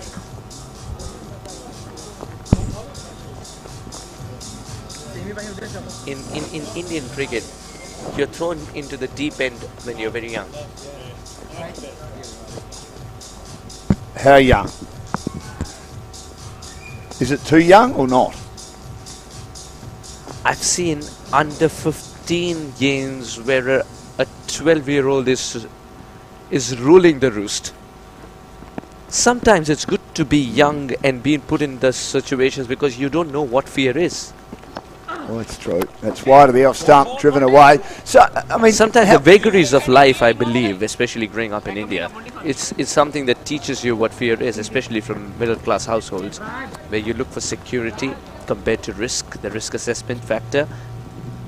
How old was Tendulkar? I mean, we know he's 16 when he made his test debut. He We were discussing the ordinary, and you give me an example. Well, he's not. Yeah, okay. Of a legend. Yeah, he's who was born to play cricket. He was, wasn't he? I mean, that's a very good point. That's a nice shot, cut away. Are they going to come back for 2? Because the cover fieldsman had a lot of ground to cover, a deep cover, and they do come back for 2. The running has been really good. They've run with urgency, they've run with intent, they've run with diligence, and they've done a good job here, the Kangaroos. Absolutely. And one thing that Tendulkar usually faced a problem with is that sometimes when you are a virtuoso, you tend to compare others on the same scale, and it's been talked about so many times, and you would always feel that others are not doing enough. In fact, they are, according to the benchmarks that they have set for themselves, not in your eyes perhaps. And that's why Tendulkar as a captain was a bit of a struggle for him, but India could not afford to go ahead with Tendulkar as a captain because they were scared that they're losing a good player. Correct. In the process of searching a captain. I mean, the best players are often not the best captains. Stumping, out. Great piece of bowling. Well done, young fella. He tossed it up outside the off stump, and he drew Curtis McAllister into it, and he was beaten, and a beautiful piece of keeping. Kangaroos lose their 5th wicket in the 17th over, and Yudavir Singh has his first wicket. It's 5 for 121. Superb. Yeah. Saw him advance. That's the beauty of watching the batter to the last moment. Udavir Singh's picked up a wicket, and I love the celebration. This was the previous delivery, of course. Well done. That's a beautiful piece of bowling. Got a little bit of bounce as well. Beat him all ends up. How old's he? 14? 15? He's about 15. Yeah, thought he was. Yeah. We'll confirm. Bailey, you're 14, are you, mate? Your number is 14? Yeah, good man. How are you, bud? Harry Chappell's still there, though. Centre, please. Deprived of the strike in the last couple of overs again.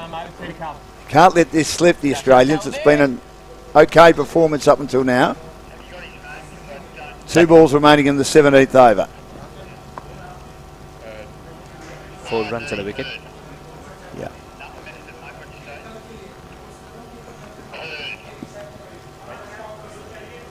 He's so prepared to bowl. He is. From the corner of his eye, I realized that the umpire hasn't allowed him to. He's so itchy to bowl the next ball, isn't it? You are, as any bowler who's picked up a wicket. Not from the best part of the bat, but No, we get a single and get off the mark as well. they all count. They need a boundary though. Just love the fact that the captain tosses it to the youngster and he provides a wicket. Well, It's a starting phase. I think 16th, 17th overs. These are when teams which have wickets in hand will look for a big finish and start the attack. But he's curtailed them to under 6. Nice and flat. 4 runs and a wicket in this over. Uday Singh will take it any day if it's the 17th. 121 for 5. Now, Valiant Herd was out first ball yesterday, but it can apparently hit a big, big ball.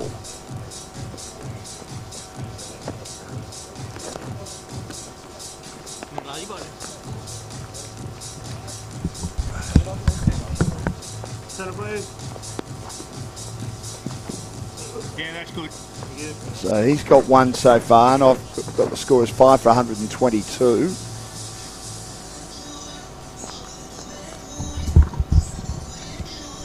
Just dropped off a little bit in regard to the run rate. And obviously when you lose wickets, that's the best way of reducing the run rate as far as the fielding side is concerned. 3 overs left. Valiant Herd to face Manraj Kalon. And he drives fluently off the back foot. Chase around for the fielder at deep cover, and they come back for 2 more. And they've done that quite well tonight, the Australians, turning 1s into 2 when there's been lots of fielders on the boundary for the Indians to protect those boundaries. 5 for 124. 17 balls left in the innings. It's been a much better response compared to last night by the Kangaroos. They've improved. True. They believe in themselves and their batting unit, and it's responded. Beautiful shot. A diving point fielder cannot get there, but a second line of defense and Raj will get there. Surprised that we don't see him bowl right now. Captain Manroop has decided to throw to the pacer at different times of the game. He's utilized this. And there he is, Raj. Oh, himself is a good spinner. Used a lot of spinners tonight. Valiant Herd getting into his work early days. And he drives again. He hits it hard, doesn't he? But only as far as mid-off for 1 run. Manroop is there to do the fielding and then issues instructions straight away. I think he's running in the danger area. I think it was you, Sally. Is it a polite warning? What's a polite warning? Young fella, just stay away from the danger area? That sounds good. Yeah, that's a polite warning, I would have thought. I think the tone would do. Correct. Sipple again, gets one on the leg stump that goes down the leg side, but it was off his pad. Yes. And it was a slow one as well, so it doesn't result in a wide. Good change of pace, though, by Kalon, Manraj Kalon. But I think Manraj would rethink this delivery. This deserved to go for 4 or 6. So he knows that he can't get away with it if he bowls there again. And Harry Sapal will be a bit disappointed that he didn't get onto that one. They need some Absolutely. boundaries. 37 or 30. He's been there for a while. He should have put that away. Now he tries. That's better. Distance. Yes, no. Distance, no. Great catch. Manroop is everywhere. He Inside is. the circle or at the Oh. boundary rope. He's taken a very good catch, but it made it look so simple. I just thought it had enough on it, then all of a sudden, Manroop was like a sprinkle. He just appeared from nowhere and made that look simple. You're right, just took it metres from the rope. This is a very good catch with dewy conditions. Yes. But he's made it look so simple. Manraj Kalon has picked up another wicket. 127 for 6. Oh, the bottle flipped. We're with you. Go for it. That's Harry's family. I think he needs a little bit more water in that. I think if he's a little enterprising, he'll probably try it with a cola bottle there. That's level 3. Level 3. What's level 1? The one that he was trying. Yep. You know what's level 4? Do that with Beer the... bottle. No, do that without the cap on. Right. Well, when it's full, Good luck.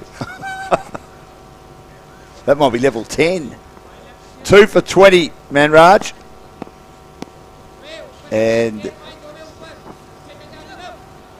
Ben Baker has come in, the captain. 6 for 127. He'll be working very hard in the field, trying to defend this score, which to me isn't enough at the moment. But he gets an edge, works it down to third man. And that's a good spell by Manraj Kalon. Can't keep him out of the game either with bat or ball, having an influence in both games so far. And 18 gone, and they've got 6 for 128. So they need 22 of the last 2 overs to get to 150. It's a competitive score, but I'm not sure it's an enough score at the moment. Yeah, if that makes any sense.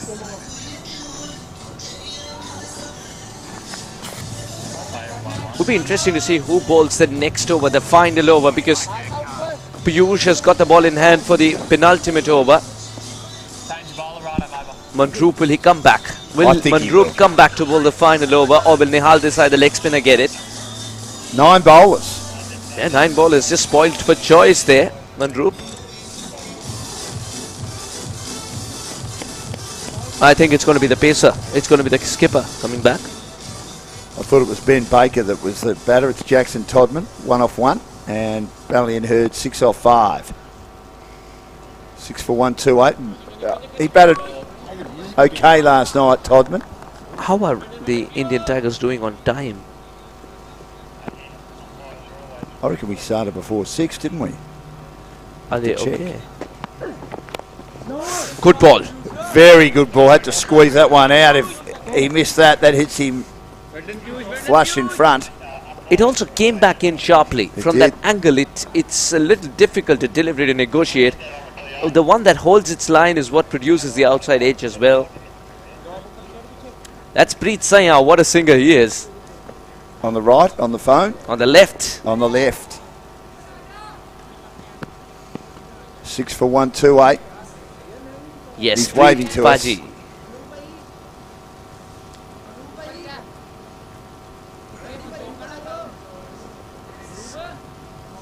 They need to get Ballion Hurd on strike because he can certainly hit the ball hard, as shown by the 2s that he's collected so far.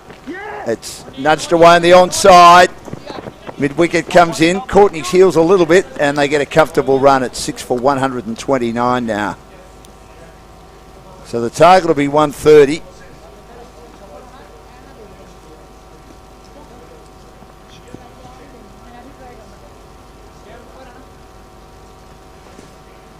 Piyush now to Hurd, full toss, who drives again. A chase there for the fielder out in the covers. He has a fumble, and they'll come back for a comfortable 2. What I love about the captaincy of Mandroop is that he knows when exactly to place which fielder. This is Happy, Harsh. Terrific effort. He was pretty good. And the fact that he's holding cross seam just tells you that the dew is taking effect. Not for the best part of the bat once again. It's a single. He's coming back for the second. He's coming back for the second, and it wasn't a clean collect from Piyush. The 2 runs have been taken. Raj with great running. Raj with that apology. I don't know why, because I thought it was a good throw. It was a quick throw. Well done, big fella. He's a big man, big Ballion Hurd, but then again, he's a long strider as well, so he mightn't need to go the 22 yards as far as other players do, if you know what I mean. Being so big and with the size 17 shoes, he could do it in, what, about 8 or 9 strides maybe, even though he might be going as quickly as a smaller man. True, but that's where it's easier for them to run but not turn back. No, maybe not. Because that's a big ship. The turning circle of a Queen Mary. You're going to explain that one to me. Oh, that's gone. Terrific effort from Arshdeep. Second line of defense is Pratham Pal Singh. The third line of defense will collect that ball. 2 runs taken meanwhile. So much drama for 2 runs. Tells you the quality of cricket that's on offer here today. The Kangaroos are being made to work for every single run. Tempted hook shot. And it's been a long time since we've seen 3 fielders being in action behind the wicket at the same time. It's very strategic captaincy, isn't it? 2-2-2. Piyush Kant is comfortable giving 2s but not a boundary. Interesting.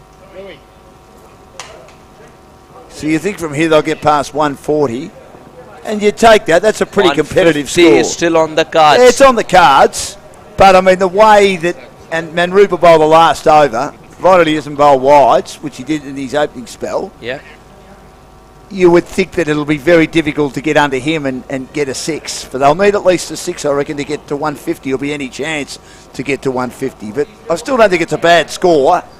Whether it's enough remains to be seen. I mean, the Indians yesterday got a lot of starts, the Tigers, in their innings. But they still managed to construct a pretty competitive score. In fact, a more than competitive score of 152. The definition of a competitive score, in my eyes, changes when the dew comes in. Yes. So are you saying put an extra 15, 20 on the 135 at the moment? Put an extra 10. Extra 10, yeah. Because the ball will come onto the bat nicely in the second innings for sure, but they'll be forced to do a lot of running between the wickets because the ball's going to slow down. It's not going to skid with the dew. It's a spongy grass like this. This reminds me so much of Al Amarat in Oman. The grass over here. It's spongy grass. The ball will not skid on, but rather get caught in the grass and slow down before it reaches the fence. That's what dew will do. There's a discussion at the moment. What's going on here? Between the third umpire, Ian, and Simon.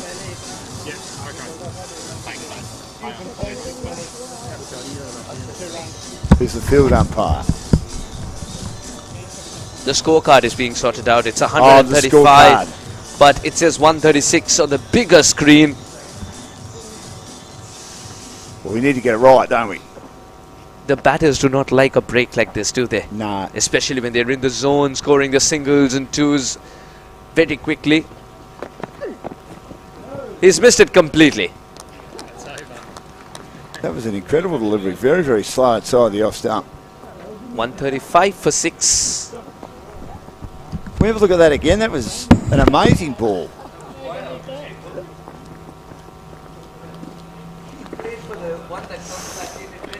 Was a bit high too, as a couple of the people in the back have said, but I don't think it was high enough to be called a no ball, but wasn't far away. So Manroop will bowl the last over at 6 for 135. There's been some good contributions by the Australians, especially Ali Nassar and Harrison Sipple, and even Bally and Herbert. He's 12 off 9. Jackson Todman, 6 for 135, and Manroop having a good look at the field. He figures 2 for 16. There were a few wides there in that opening over when he got those 2 wickets. The first one was given not out, but it was overturned by the third umpire in LBW. Manroop Singh will bowl the final over indeed. 135 for 6 in 19 overs. Kangaroos are looking for 15 in the last over to go to the crescendo finish and get the psychological total as well of 150. 4 wickets in hand for them. Cheekiness doesn't pay off. Manroop's decided to follow the batter. That's good bowling. He was trying, and he look. That wasn't going to be the right execution either. He was going to play the ramp shot. He needed to get a bit more elevation on that. He was, to me, trying to play a traditional hook shot. That all he would have done was put it straight into the wicket-keeper's gloves. You're hitting it against as well, not with the angle of the ball. No, that's not the angle of true. the ball. Yeah, you're hitting it against the angle of the ball. 6 for 135, 5 balls remaining. Got to get it to at least 140. 140. Slow ball Yorker. Drives nicely and beats the fielder at long off. That goes to the boundary for 4. That was an important boundary. Well played by Jackson Tottenham in the slot, and a superb cricket shot. Beautiful shot. Such a treat to watch Jackson. He knew that it was going to be full. Cleared his front foot. He did. Gave Went himself room. through. Yes, gave himself room. A diving attempt, but it goes for 4. Beautiful shot. So the target is 140 now.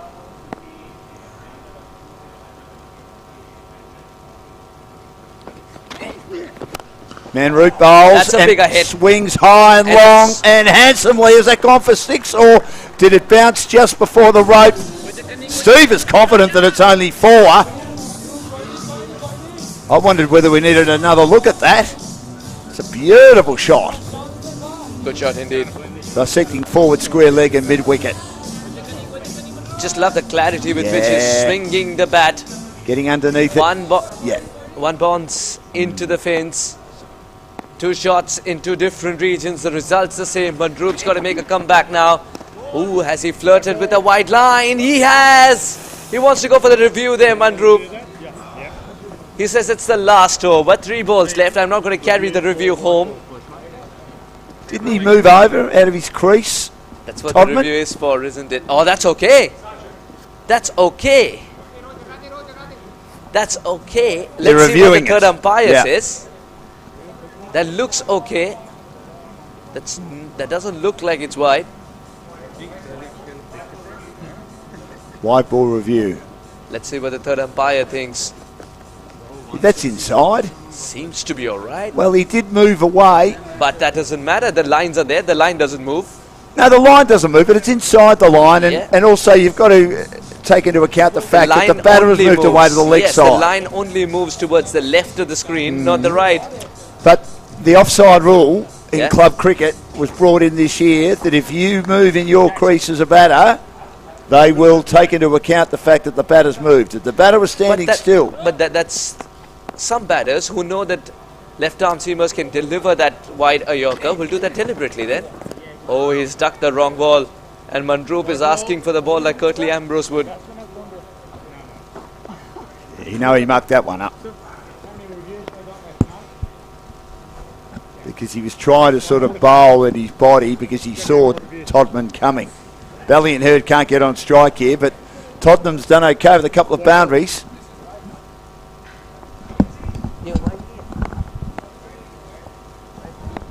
One over the shoulder as well. No. This one is a wide. 6 for 144 now. Where are the Yorkers? We're still waiting for those. The back of the length is not working. 2 for the taking. Good running between the wickets. 2 for the shot itself. One to go. Mandroop's been expensive in the last over as Kangaroos push themselves towards that psychological 150.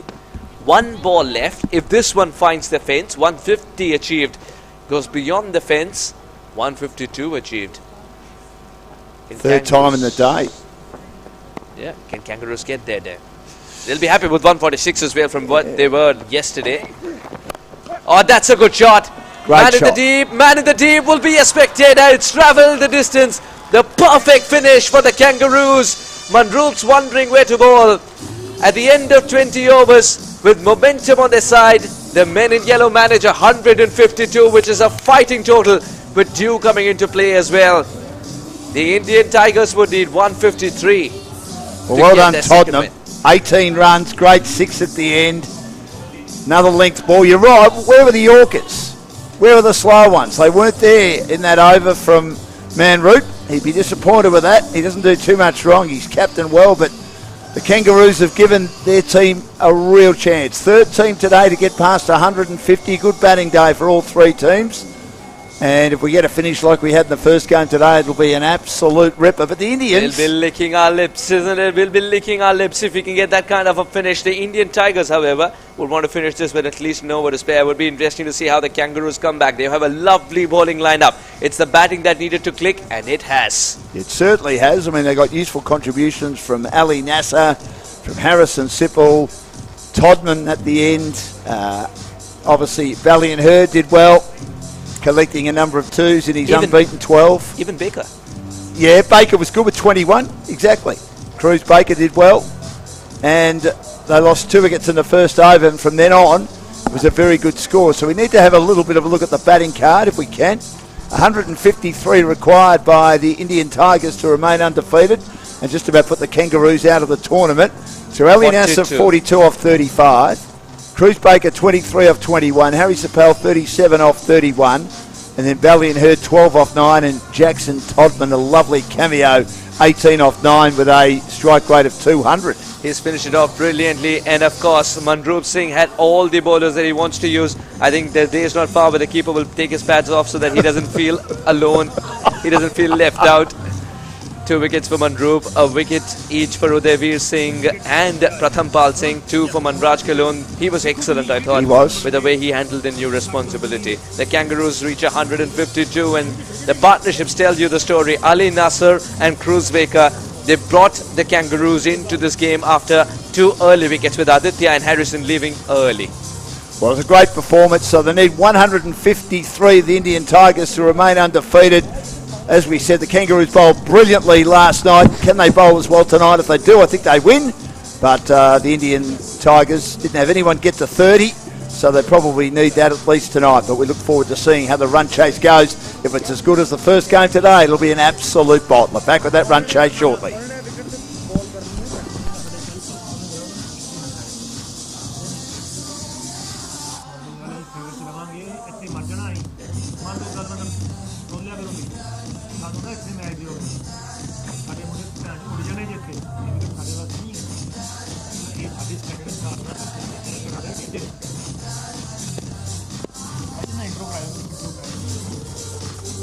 Out of the water.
I don't think this will go.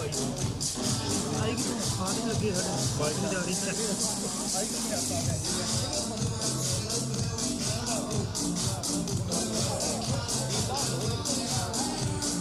Inbound on the wicket if you are, boys.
good grasp. Oh, there is grasp.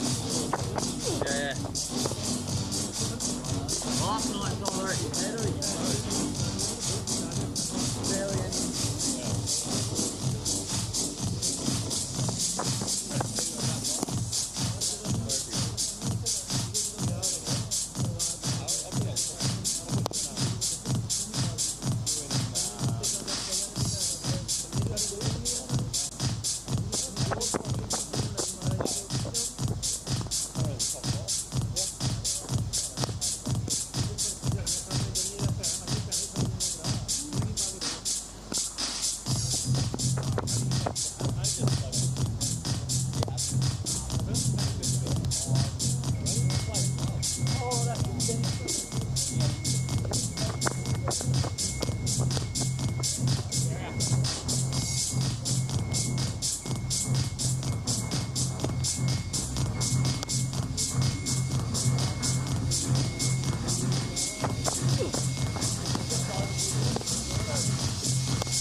We're underway straight away, and Henry Zeech bowls a very, very good short ball.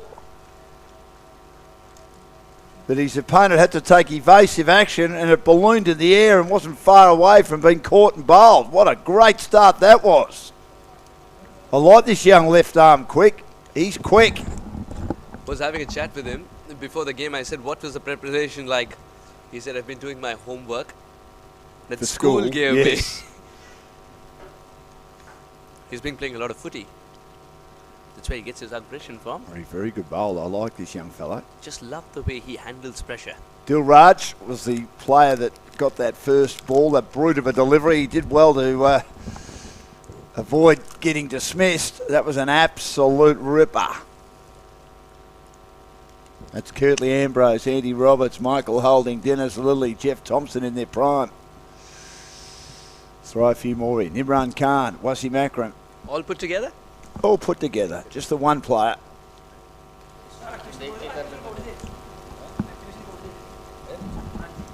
Chasing 153.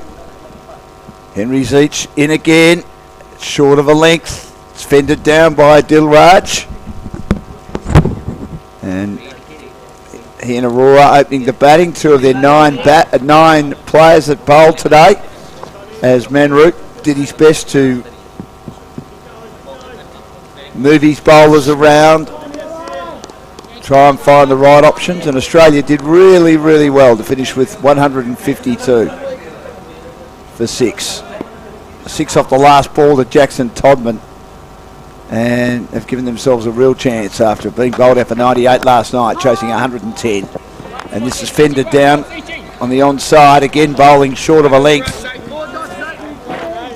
Dot, dot, dot, dot. So far for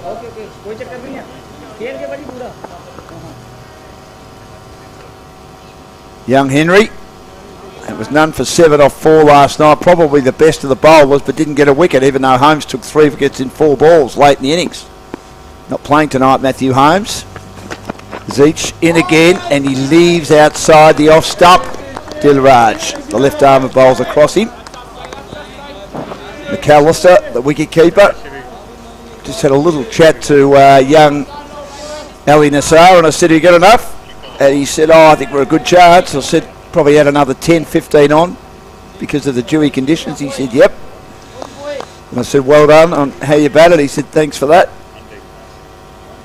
Wish I got the cut shot right. Got caught at deep point." Good fight back by the Australians after Manroot wiggled out 2 batters in the first over. That's a good piece of bowling. He chased that one as it went across him again. What a magnificent start of maiden to kick it off by Henry Zeech. If Australia were to win tonight, the Kangaroos, every team would be on 1 win going into tomorrow's last day of the round robin tournament before Sunday's grand final in the twilight under lights here at the Twanton Noosa Cricket Club. And Deepinder Singh, who bowled okay. I think there were a couple of wides in his opening over. He got better the longer the night went on. I mean, most of the Australians did a great job with the ball. It was just the bat was the issue that let them down last night, but they've hit back well today. We saw Sri Lanka get over the line on a thriller.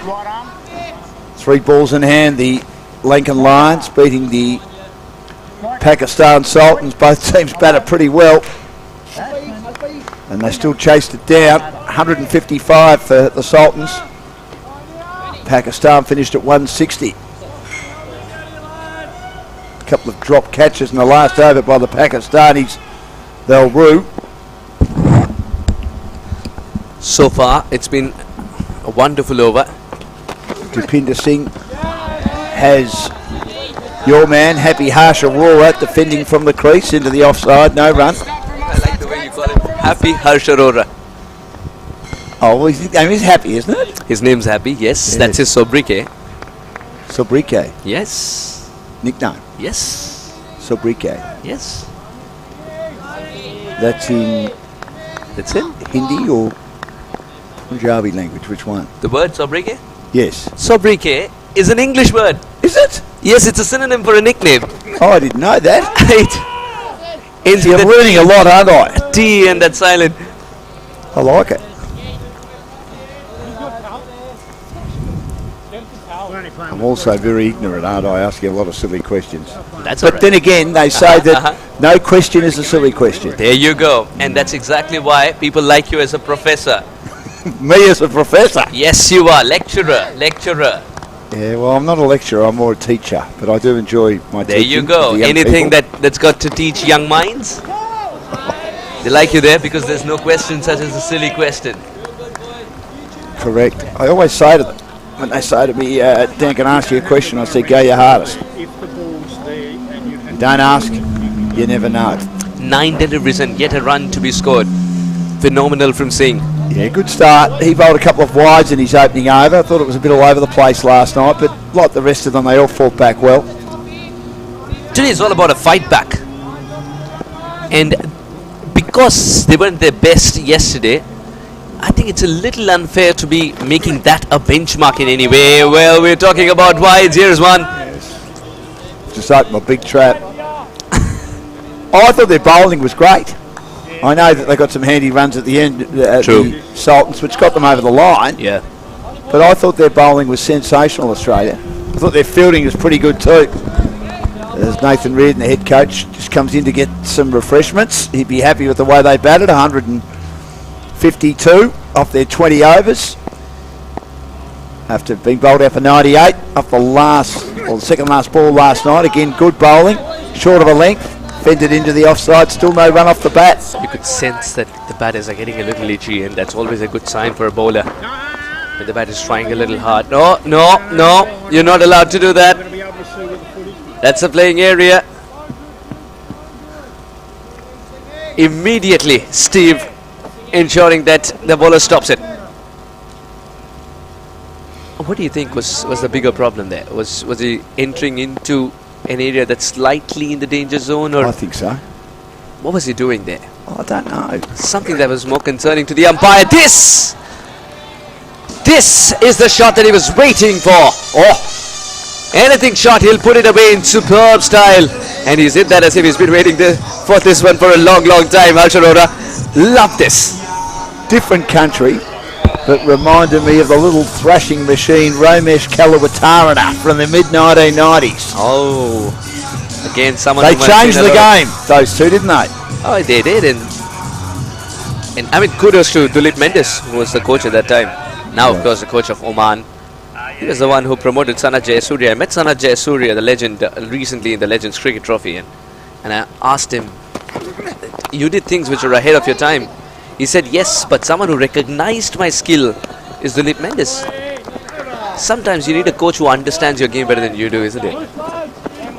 Well, again, I'll use the phrase, you can have confidence in your own ability. True. But if you're not the manager, you're not the boss, and you don't get that opportunity, or the coach that gives you that opportunity, how can you prove yourself? But if you have someone who backs you, your confidence will rise even more.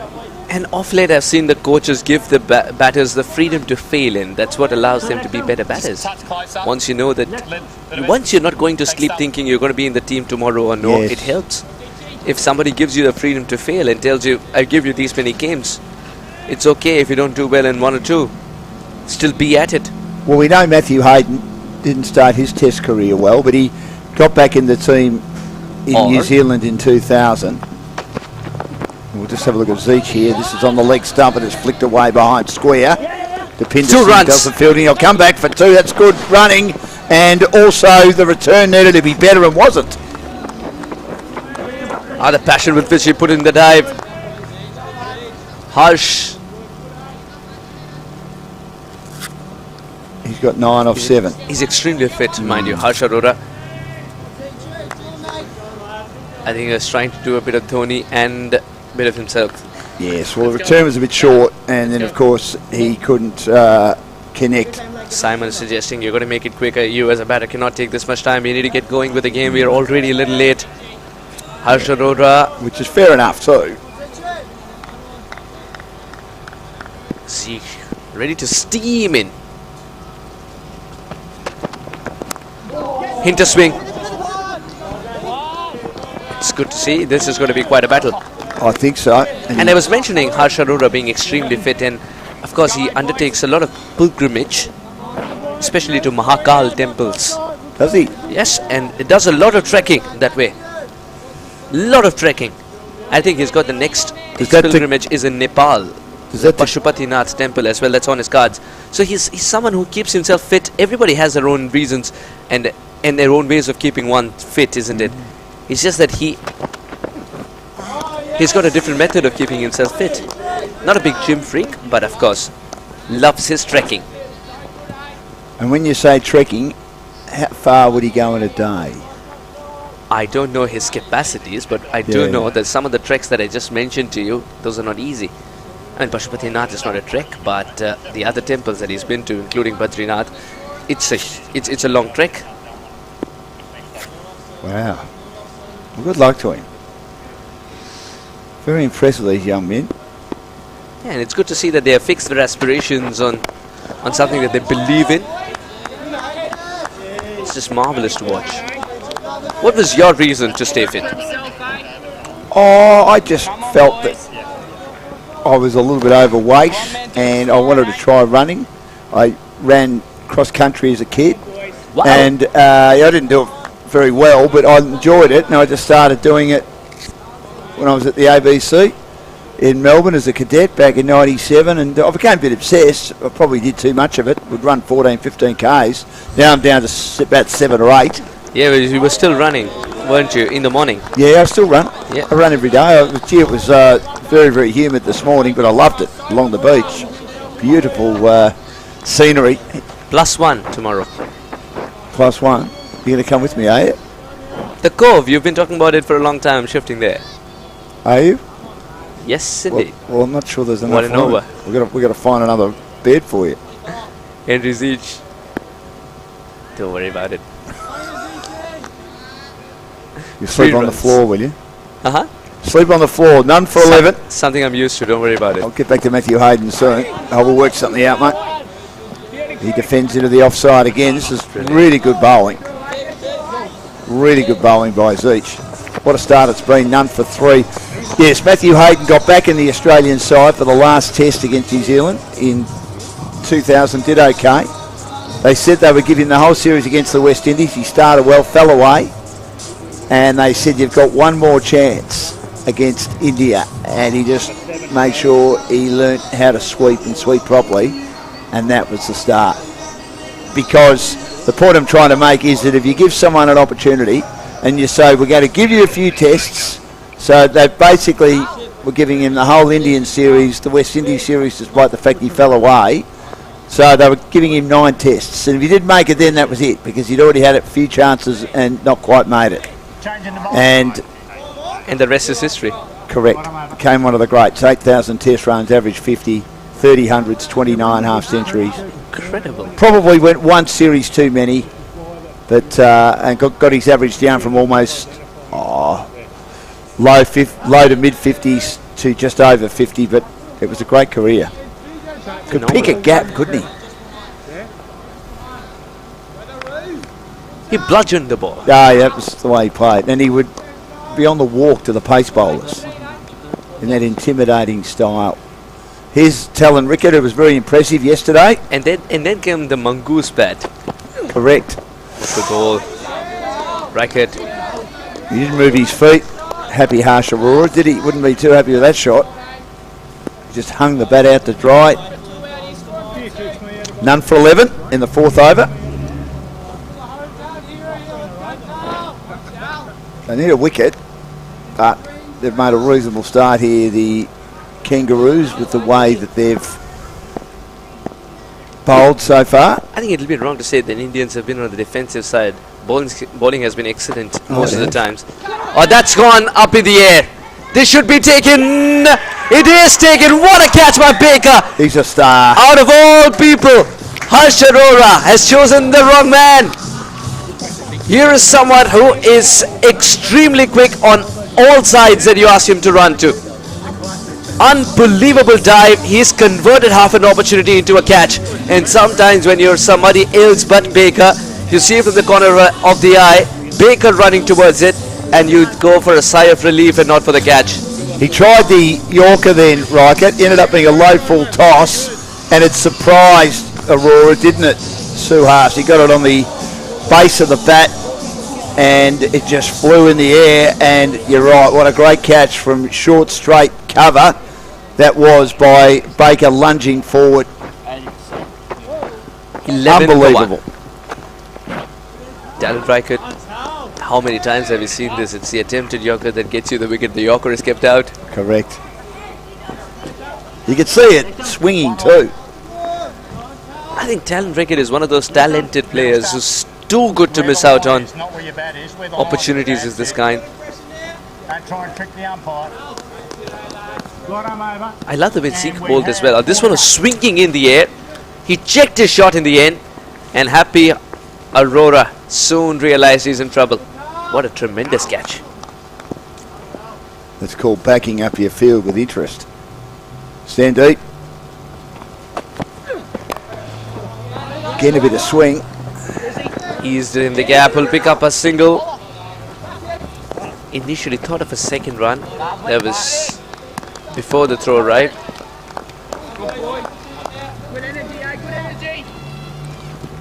Sandeep's off the mark. Is he a better bowler or batter, Sandeep? We know he's a great fielder. Batter. Bit of batter, okay. An Batter who all-rounder. bowls a bit. Yeah, no. An all-rounder. A batting all-rounder. Someone who represented Amritsar State. Not once, not twice, but thrice.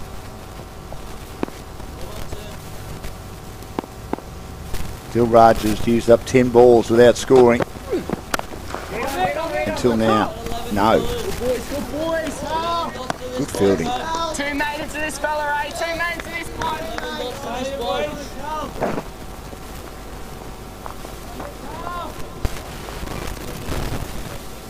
When does it start playing on his mind? Even though that was a good shot, just couldn't beat the field. 0 of 11, you mean? Yes. I haven't seen Dilraj play much, but from what I've been told, he's got the game to cover up. But nonetheless, he's feeling the pinch now. Good swinging deliveries. He's making it a habit to bowl low full tosses.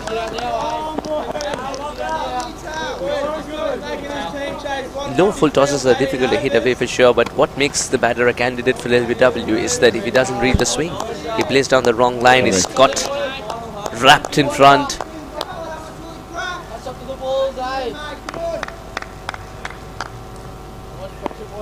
The right progression for Reichert would be trapping in front, appeal, given. Good ball. No. I think these are deliveries that you usually find during the death. You don't seem to be very amused with that delivery. Oh, I thought it was a good delivery, but there was an appeal for a catch behind, but the bat hit the ground. That's why I said no. Sorry about that. 12 for 1 in 4 overs. He's swinging it, isn't he? Oh, yes. And Dilraj is also swinging. Little mindfully, perhaps, required. What would Sandeep be needing to say to him? Just try and get off strike. Yeah, maybe, because Dilraj has faced 13 deliveries. That's more than 2 overs himself, and he's yet to score a run. But no one's doubting his capabilities. If he's been asked to open the batting, and he's more used to these conditions, remember that, compared to Sandeep, who was still finding his feet in Australia. I asked Zeke as well, how many games have you played on this ground? He said, I've played a game in Brisbane perhaps, but not here. Right. Thought most of these boys might have played here.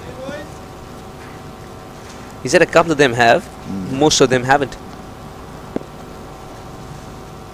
He's Hurd in the attack now. We didn't see him. But I've seen that Australia as a team itself is, and as a country, it believes in giving opportunities to the localites. Reason being, remember Boland getting selected in the MCG test over Nesser, who did well in the previous. Correct.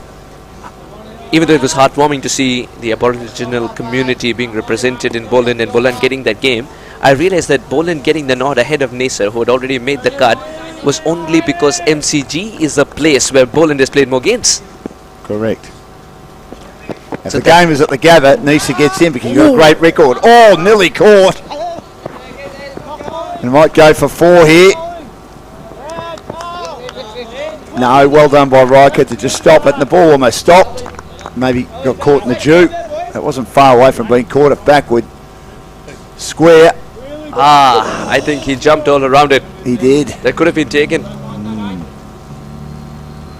Just a bit overzealous. Needs lessons from the baker. But no, not for anything to do with the oven. I do. I'd love to learn how to bake.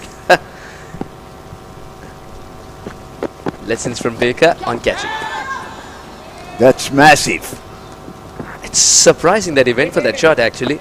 But it didn't go for 6. It didn't even go I'm for 4. telling you honestly that this is a very heavy ball now. Yeah. It is soaking wet. It's not going to travel the distance if it's not hit or clobbered away.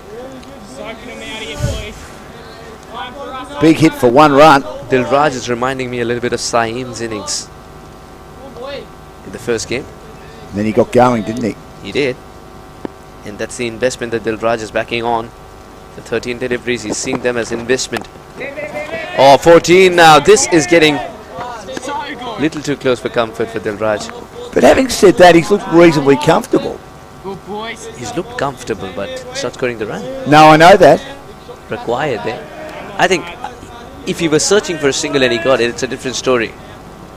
You don't think he's searching, do you? And I think He's you're looking right. for a bigger shot, to be Nah. honest. Some of the shots were fluent, but they'd found the fielders. Poor delivery. Couldn't have got a better opportunity to get off the mark.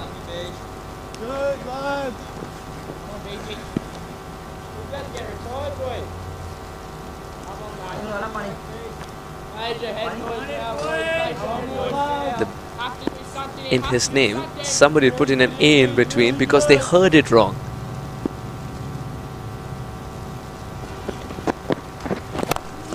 Slow one. Wasn't a bad delivery either. Could have been stopped. Yeah, there's a second run coming up. Second run served. So he's off.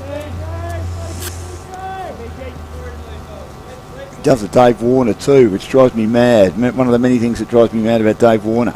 He just undoes his gloves after every ball he faces, even if he's about to face the next one.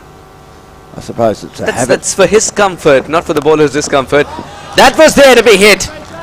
And will be. No half measures there. Terrific shot. He got underneath that one. It was a nice shot. And it was worth the wait. Cross seam delivery. Dilraj waiting for one to pounce on. It was there. Smashed it away. 1, 2, 3 into the boundary. Well, you might be right. Maybe he's ready to unleash. He was seeing the 13 balls as investment. 6 of 16 now, 22 of 1. Deepinder Singh going to have another over, his second. He's from the Wests Cricket Club in Brisbane. A famous Changing the bowling.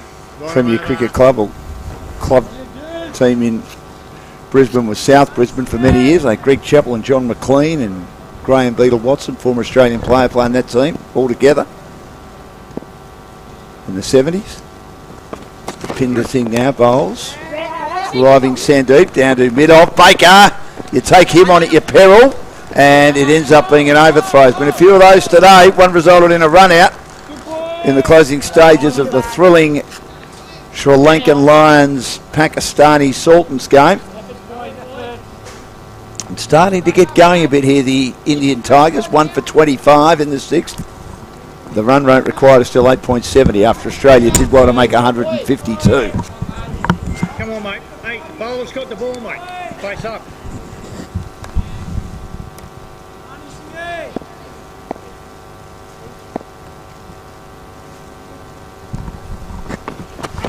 Deepinder Singh bowls again. Pill for LBW outs. He's been given outs. I wonder whether it angled down the leg side a bit, but Steve was definite that that was out. And I think Sandeep has asked for a referral here, so Ian will be brought into the picture.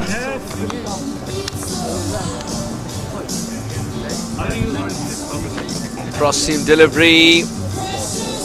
Full enough for sure. Well, Steve was pretty definite, wasn't he? The finger was up pretty quickly as soon as Depinder turned around and asked the question. Yeah, he reckons that would have crashed into the leg stump. Well, let's see. Just for a moment we saw the line of the stumps. And, oh, that's got to be clipping leg, I feel. That's got to be clipping leg. Wonder whether it might have been going down the leg side. You never know. Let's see what the umpire thinks, the third umpire now. Does he have conclusive evidence to overturn? Not the case. It's the correct decision indeed. Up goes the finger once again, and this time Sandeep's got to walk. Well done to Pinder.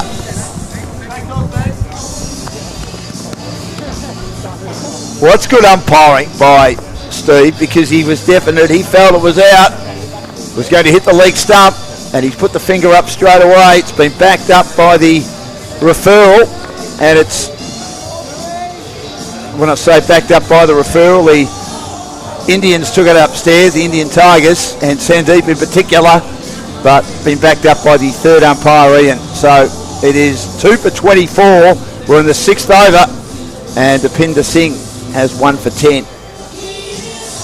And Manraj, who batted okay the other night, will be coming in to join Dilraj. And the Australians going really well here at 2 for 24 in the 6th over. What's your number? They'd be quite happy with the way the game's placed for them at the moment. And, well, just for the competition. I know there's lots of Indian supporters listening to us and watching us on the stream around the world. Great to have your company. I think for the rest of us who are just interested in the game and want a great contest, want a wonderful competition, I think most of us would like to see all teams on 1 win and 1 loss going into the final day of the round robin tomorrow. Here's Depinder, bowls to Manraj. Manraj flicks away. Nice shot in front of square. Out to Big Belly and Hurd, who does the fielding. And it's 2 for 25 in the 6th over. Manraj off the mark straight away. I thought he bowled pretty well today for India.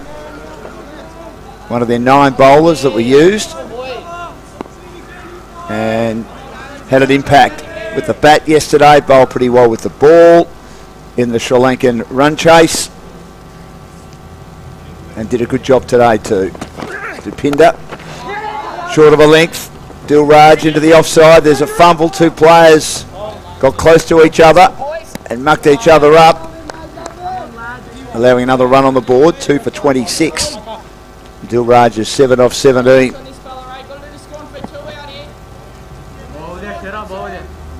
Manroop will be the key. Interesting as to when he'll come in. He came in at number 7 yesterday and made 26 off 10. Mind you, they were setting a target. Today they're chasing one. Depinder bowls, he defends. A good delivery on the back foot. That was copybook defensive play. Having said that, it is a T20 match, but you still got to treat every ball on its merits, and that was a good piece of bowling by Depinder Singh. Doing a good job working away for his team. From the northern end.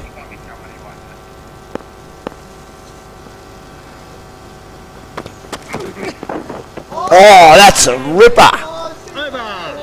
Just beats the outside edge of the bat. Wonderful piece of bowling. Steve smiles and says the umpire, and says not far away. 2 for 26 after 6 overs. Big wicket for the Australians in that over, the LBW of Sandeep. That is an excellent piece of bowling.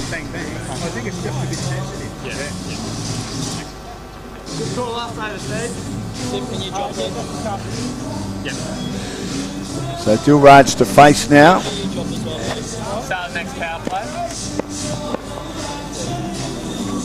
Start next power play. 5 out now, Scott.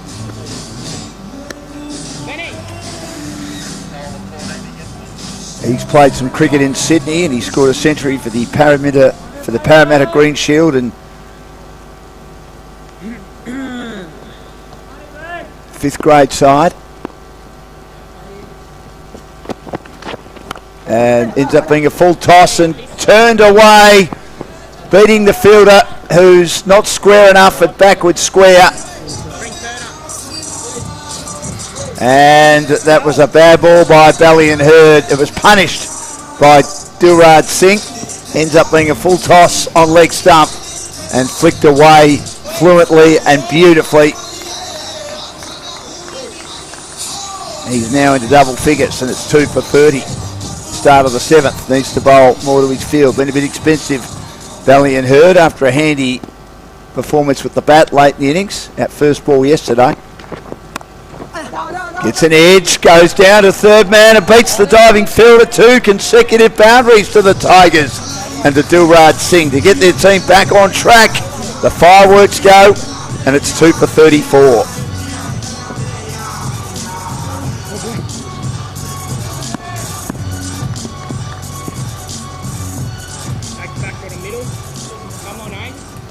This innings is turning out like say innings of yesterday. It was slow early for the Sultans and then got some valuable boundaries. Bally and Hurd, just a bit of a battle with his line and length at the start of this over. That delivery swings, may have taken the pad going down the leg side.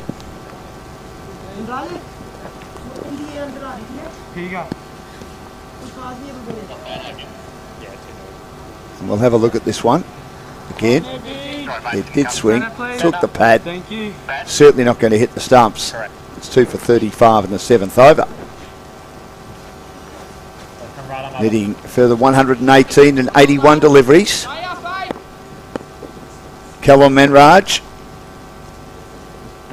ready now for Bally and Hurd. Beaten by an absolute ripper.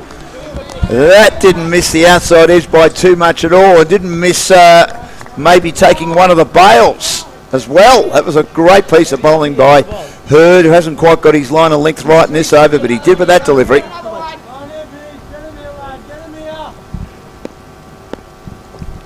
What a comeback. He certainly needed to produce that. And this is down the leg side. Pretty marginal, isn't it? Oh yes, it's not given. Just marginally down the leg side. Yes, with the new rules, perhaps from where the batter was standing. Correct, he's come across his stumps. Yeah. Very good decision from Simon. Yeah, very good.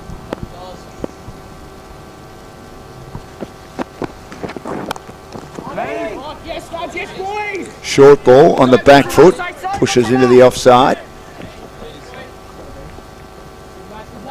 And good comeback. 2 boundaries. And then a leg behind 3 dot balls. So that's a good effort by the young fellow. None for 18 after 2 overs. And Dilraj is 15 off 20. And I was just saying before, Suhas, he's, to me, starting as you thought he might. He took a lot of deliveries to get off the mark, Dilraj. Maybe a bit like Saeem of the Sultans yesterday. He also took a while to get going, beginning to find his range. 15 of 20. He's done a job already. Yes. Of covering up. Now, can he steer the ship in the right direction? 118 and 78 balls. The Indian Tigers do have what it requires to get there in terms of the batting depth. Changing the bowling. The progress is there, and it's an interesting decision to send Manraj up top right now, because what that does is it puts 2 people who played a lot of cricket in Australia out there in the middle. Yes. Against the Aussies whom they've faced so much. Well, he plays for the Guildford Leagues Cricket Club. Manraj, it was wide of the off stump. The attempted slow one. Couldn't get the line right, Talon Rickett.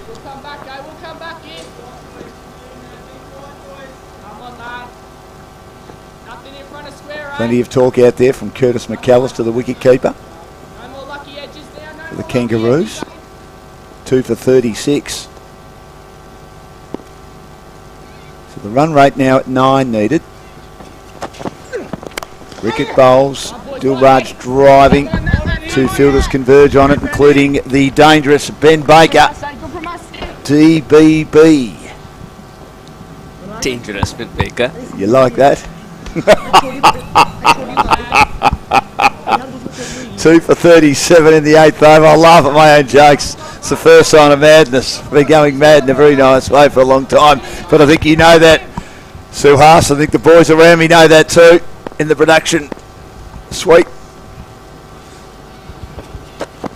I'm eccentric. This is turned down along the onside by Manraj. Don't mind that, Atel, don't mind that. Both of these have decided to attack the balls which are asking to be hit. They're not trying to manufacture a shot, especially against the Pacers now who've found a little bit of swing. It's interesting to see swing in the 8th over. That's also because the ball hasn't got a real beating.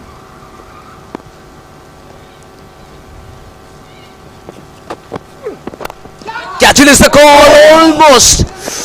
Good hand to it, didn't he, Taylor? Talent record. And then the fielder dives, the batter dives, everyone dives. First it was Riker to start the diving. Great effort. I mean, he was going the wrong way. That's because of his follow through. Correct. Look at him change direction. Yeah, that was a good effort. Would have been a great catch. Oh yes, phenomenal. What an attempt. And after that, Dilraj even sensed a single and went for it. It held up a bit, didn't it? He got squared up and just spooned it back then, Dilraj, but wonder if he can take advantage of this. Ben Baker's got the towel out.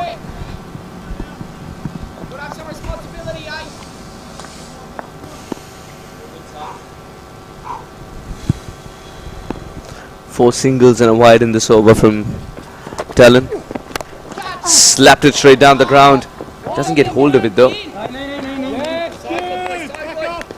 Good, very good, lad. Good backing, buddy. Lots of chirping in the middle. Understandably so. They understand. They understand the Kangaroos. They understand the importance of a wicket at this stage. Of two batters who've been in this condition, these conditions before. If they can separate them, then they're in for a very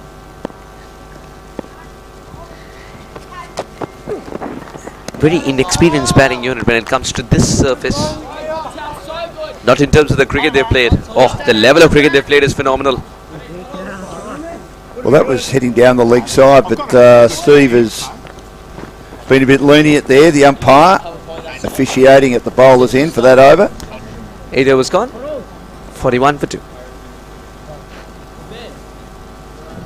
I think it's a terrific strategic move by the Indian Tigers to have these two who've had a lot of experience in Australia to come in now in these conditions together.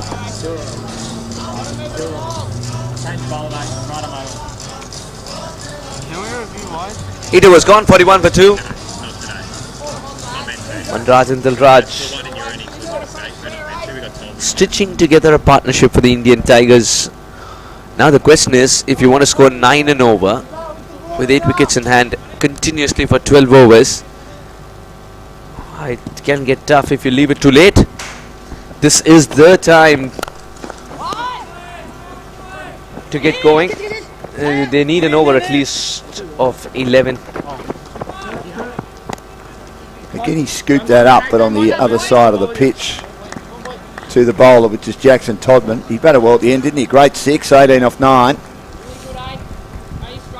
He's got 20 off 24, so after that slow start, he has got going, Dilraj, and doing a job for his team, the Indian Tigers.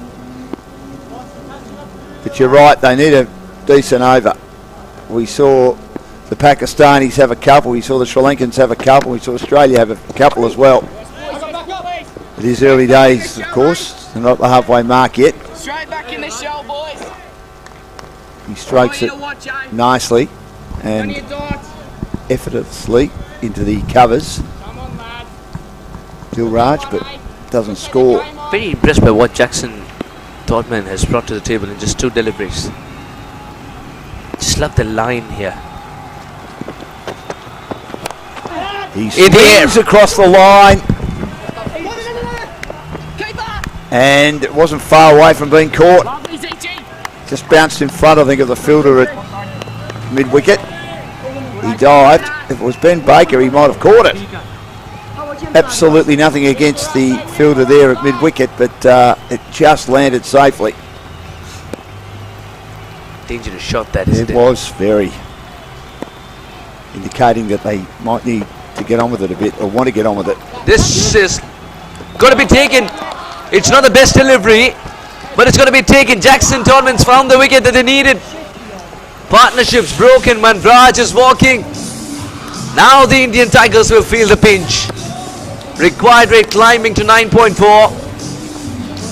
And will Baker vindicate the decision to have batted first?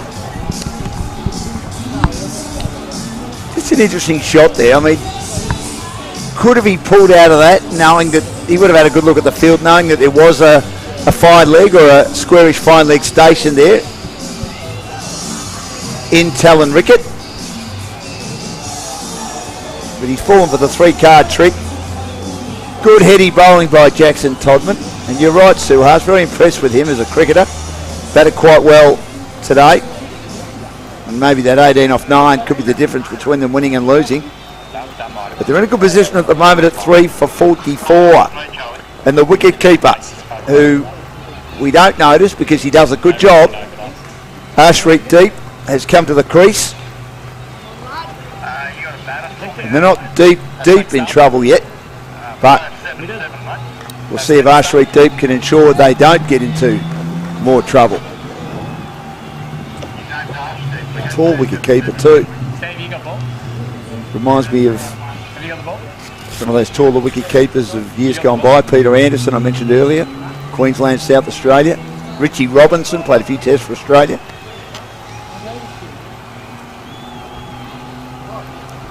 Most of them aren't that tall.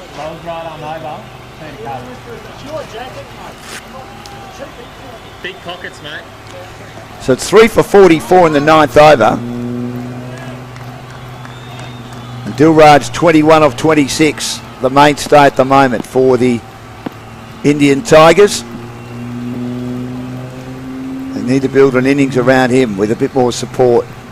Wonder when Manroot will come in, because he can take a game away from the team. We saw 26 off 10 yesterday, and it was powerful hitting, it was intelligent hitting. But Ashdeep is the man in at the moment at 3 for 44 in the 9th over.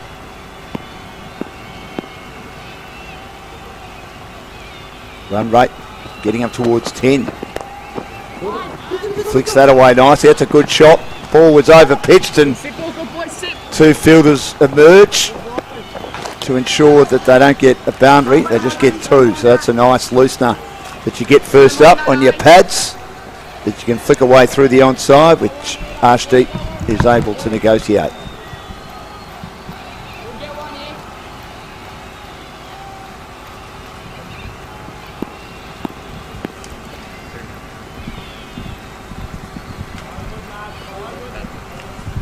I believe his namesake played for India.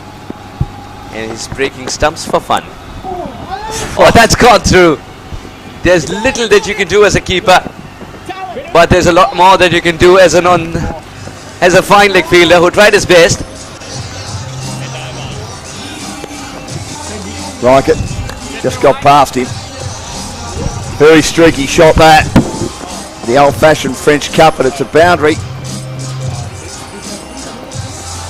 for Ashdeep. So he started with a 2 and a 4. As he nearly played on, but didn't play on, and Reichert did well to try and stop that. Just got away from him, as you can see on the replay.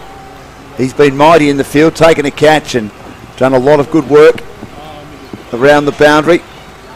And we're in the 10th over now. So 66 balls left, and they need 103. Oh, you're the other 77, mate. It's 277. He's taking his time, isn't he, with these gloves coming off.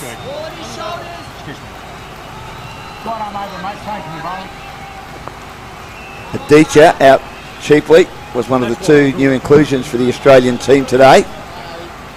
Only made 1, was at LBW.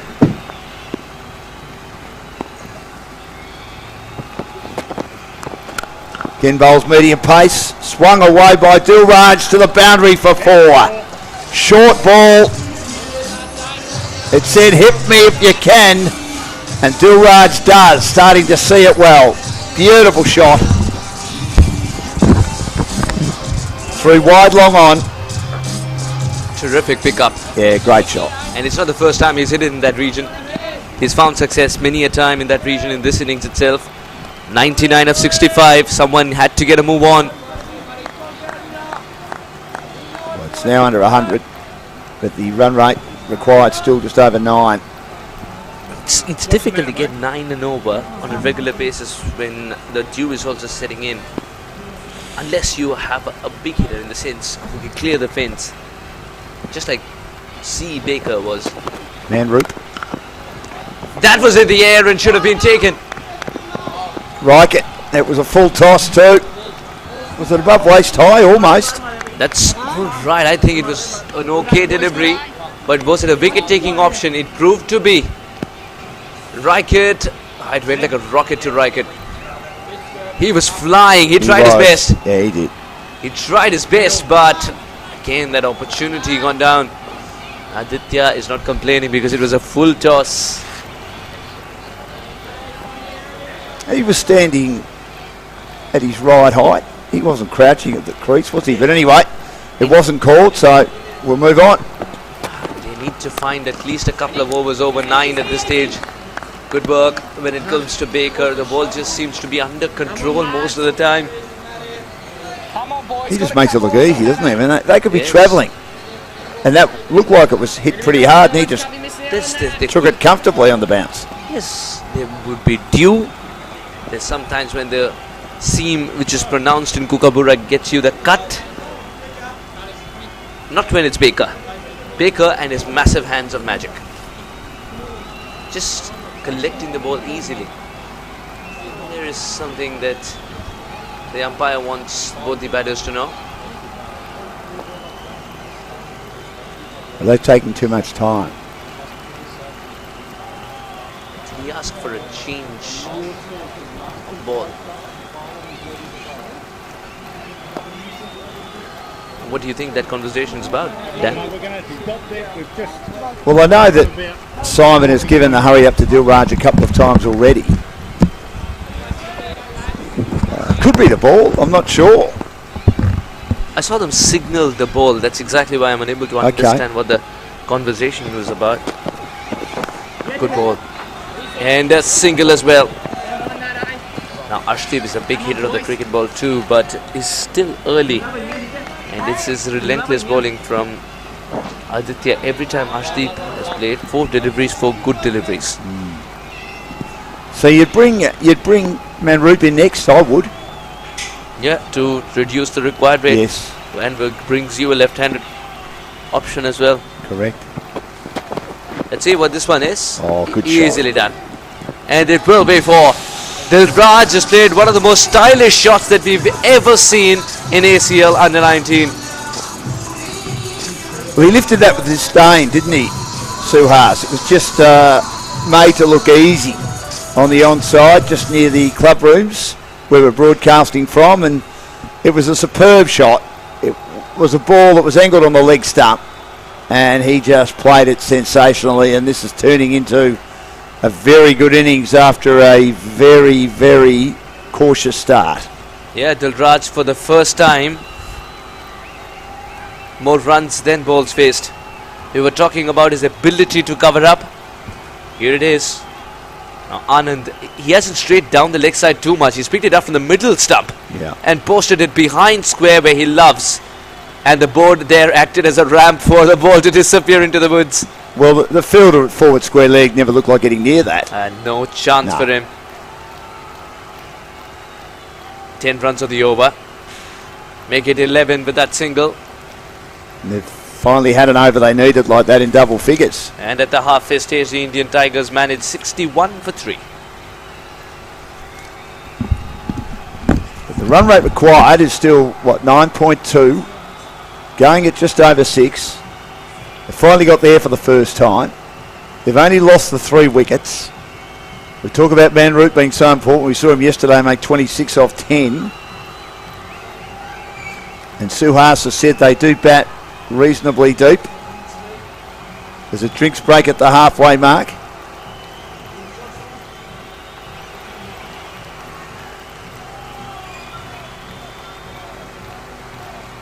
As the BGs blare in the background here at Noosa Cricket Club. So Dilraj 31 not out of 30. Harsh Aurora out for 10. Sandeep Nishad for 6. And Manraj Kalon for 3. Harshdeep Singh not out 4. So Harvanav is set to come in next. Whether he does remains to be seen. Gee, look at that for Henry Zeitz, 10 dot balls. Dilraj and Manraj were able to stitch a run-a-ball 20 partnership.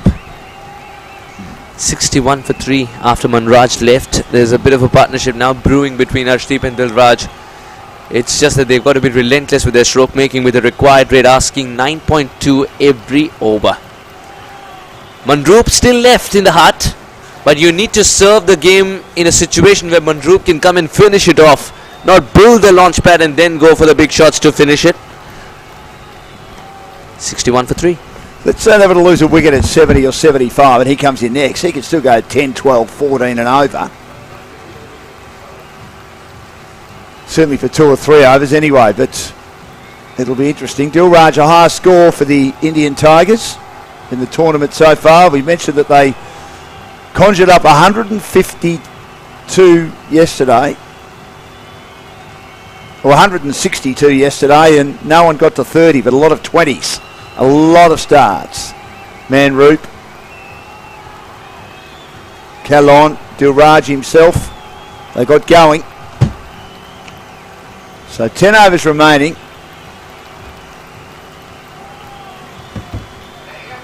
And this could go right down to the wire. They need 92 runs in 60 balls. The Australians would love another wicket. It's been a good performance from them. They'd be certainly pleased that they've improved.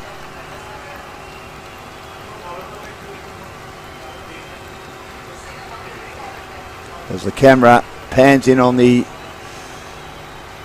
club rooms, and luckily they can't see me. I've got a good head for radio, 3 for 61.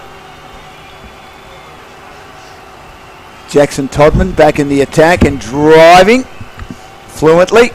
Out to deep cover is Dilraj. Hurd is the sweeper out there, does the fielding. And Todman starting his second over here.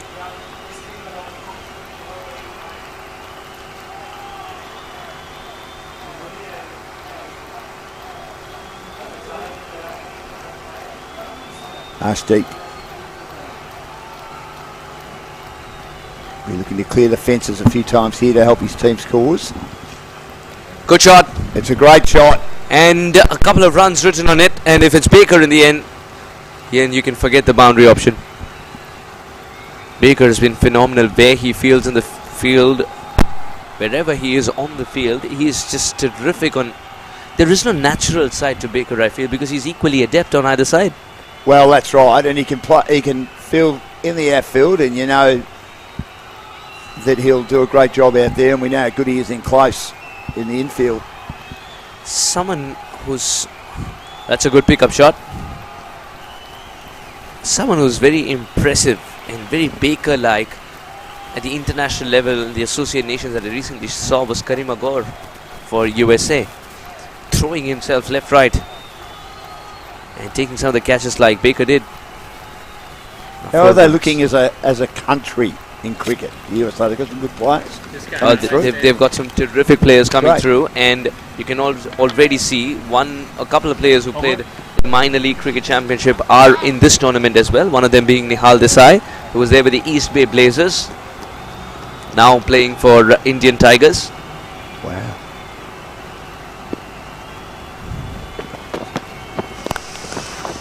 Oh, that was hit hard. It was hit very, very hard. And it's going to pain a little more because it wasn't stopped.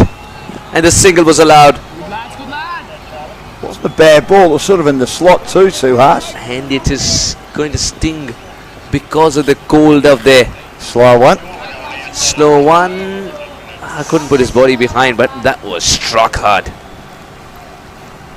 Some of the balls that go straight to the fielders, as much as it pains this fielder, it pains the batter too. Comfortable height for that to be put away. Thank you so much, Jackson Todman. Ball's getting hard to handle now, isn't it? I just felt that wasn't meant to go where it did, that it's almost fell out of his hand, because even though they would have, as they do, considering all the dew on the ground, Sue Haas, I just think that the ball's still wet, despite the fact they would have tried to dry it as emphatically as possible. He's chosen a good area as well, Arshdeep. I thought he would have gone for a hook, but that's what happens when you get a full toss, isn't it? You can put that away any way you want, but it still has to be put away. Sensibly guided for a single. 10 runs have come off Jackson Todman's second over. 71 for 3. So that's another over where they've managed to get double figures. So 9.1 is the run rate needed from the last 9 overs. The current run rate starting to climb a bit too, as far as the Tigers are concerned. Hovering just under 7. Like it'll come back in the attack. Abby, can you drop, please? He's dropped a couple of difficult chances. Taken one catch on the fine leg boundary. Changing the bowling, right on over.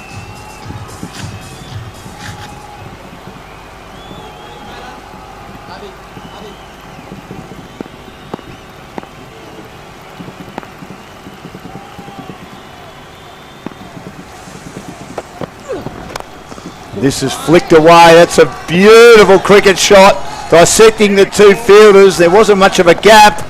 Hit hard and hit fluently at the start of a new talent rocket over from Arshdeep, and the boundary starting to flow.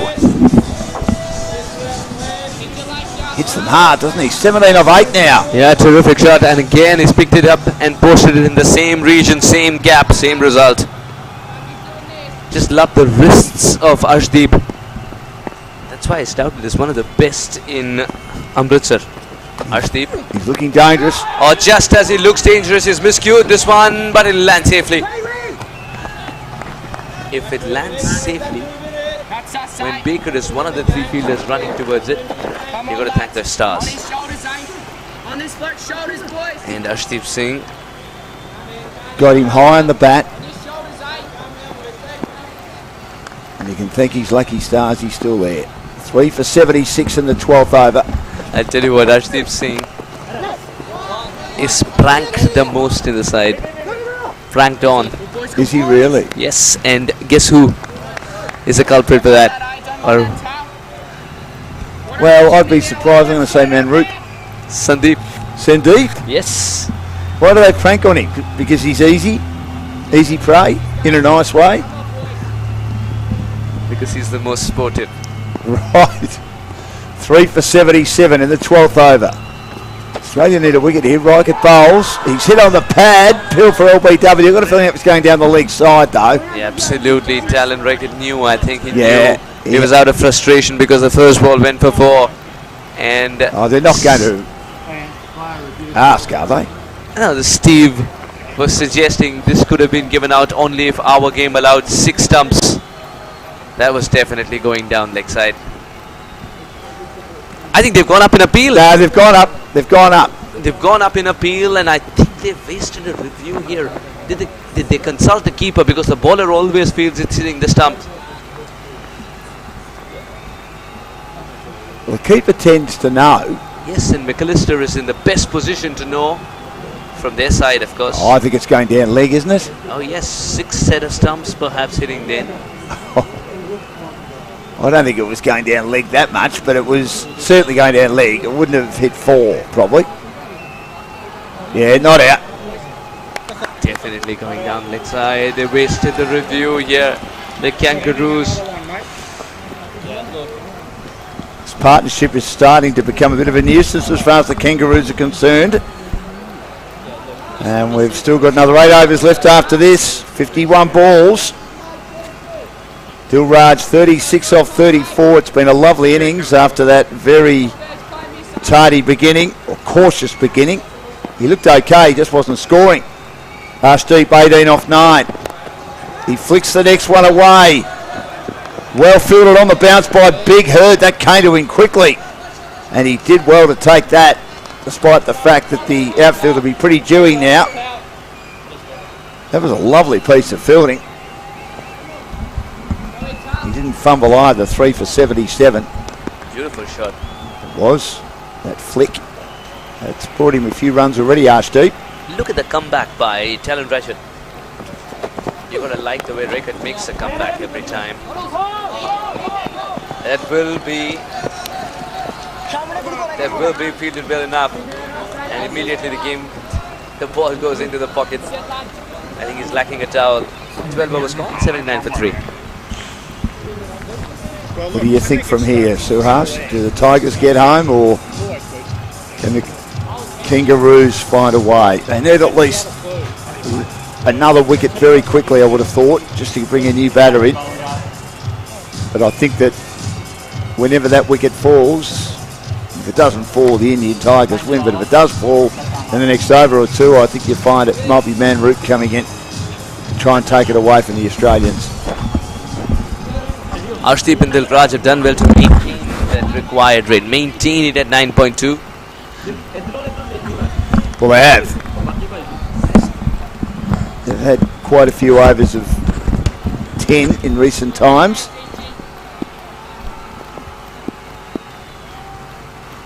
Another bowling change. Zeech back in. This is a full toss. It's hit high. It's hit long, but not as long as I thought. Bouncing in front of the fielder out in the deep, and they come back for 2.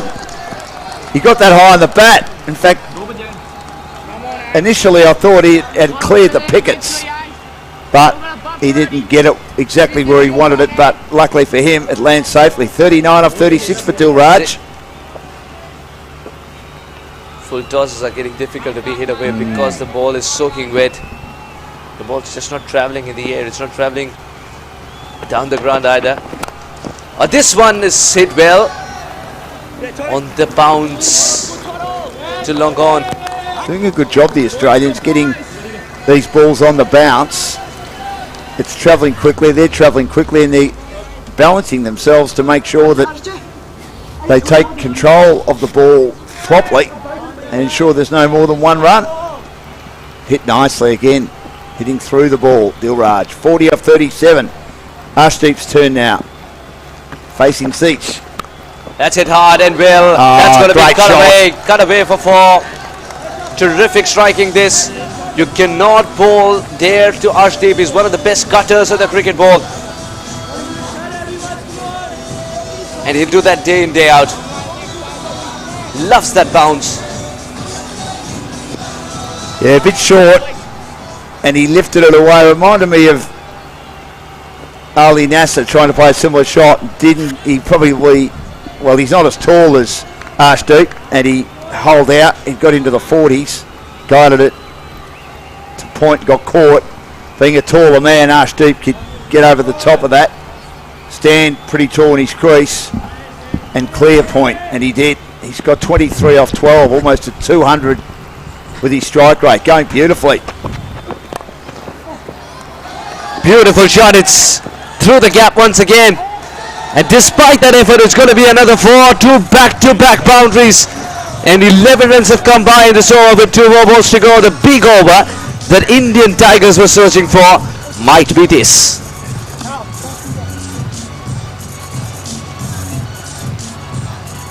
Easing it in the gap. And a lot of work to do. I think he ran too quick, too soon. Didn't put in the dive properly. Henry Zeech is not happy with it. No. Where is that Yorker from Henry Zeech? He was good enough bowling that yesterday. That's better bowling. But they're scoring nearly off every ball now, so it's getting harder, isn't it? Is there something called a fumble in the definition of Baker's book? I don't think so. Look at him collect that ball in one swift motion, getting ready to throw if need be. absolutely magnificent, magical to watch, and that's what puts extra pressure on the batters. When they look around and suddenly realize the ball's going to Baker, you think twice before taking a single, even if it exists.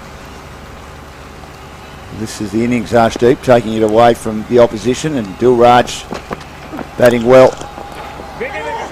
Good piece of fielding. Stops that single by putting his body behind it. Dilraj and Arshdeep will have a word about that kind of communication. 13 overs later, 91 for 3. It wasn't far away from a run out there, was it? I thought they were, well, they were setting off. I thought they actually were going to make their ground, but they went back. No, I still think he was there. He had certainly advanced a fair way, Dilraj. A direct hit might have had him in trouble. Give the spectators. Obviously a little bit cold. I love the Brisbane weather though. Oh, it's Warm in the sensational. morning, cold at night. It's very desert-like weather, to be honest. It's tropical. Tropical. Perth's like that. Darwin's a bit like that too, but you don't really want, with the greatest respect, lovely place Darwin, Let's go, fellas. unless you're used to it, you probably don't want to spend a lot of time in Darwin in their rainy season, which is the summer, because you get to stand still for a minute and you perspire. Not 1 minute. But anyway, it's a bit like this up here as well in Queensland. 3 for 91, 13 overs, Changing the bowling, right arm over. 7 to go. Current run rate at 7, highest it's been. Required run rate under 9 for the first time in a while. 62-42 with 7 wickets in hand. They'll back themselves, Indians. Good shot, Dilraj down the ground. It was a full toss by Hurd, who's back in the attack, and there was a fumble because the ball is very slippery and they can come back for 2. The Australians were able to do that, turn ones into twos in the back end of their innings, especially the last couple of overs, and that man played a big part in that, Bally and Hurd. And it'll be 3 for 93. 30 off 15 to Arshdeep. What an innings this has been Terrific indeed. by the wicketkeeper. And he gets a full toss and he swings it away, but well taken on the bounce again by Cruz Baker out in the deep, at deep mid wicket. Tell you what, those outfielders have done a sensational job, because those shots have been hit hard by these two Indians who've really got their team in a position now where they can launch for victory and remain undefeated and just about put Australia out of business. Slower ball, cut through the gap and goes to the boundary for 4. Lovely shot by Dilraj. What an innings it's been after that slow beginning. He's got 44 off 39. And all of a sudden the Indian Tigers starting to cash in with some pretty profitable overs runs wise. It's 3 for 98.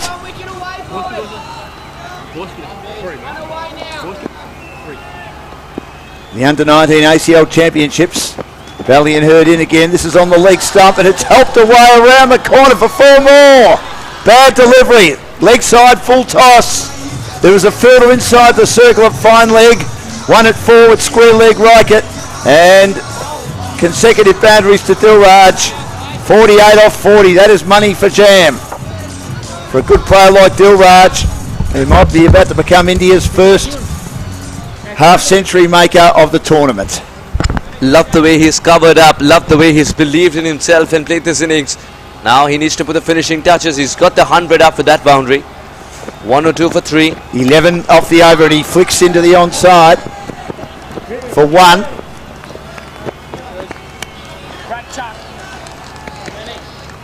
He's now got 49 or 41. The problem with the Australians is they need a change of pace. Baker yesterday was the only spinner and he's sort of a hybrid medium pace spinner. I don't know enough about the team as to whether they've got another spinner in their lineup. They're all medium paces, aren't they? Or in Zeech's case, fast bowlers.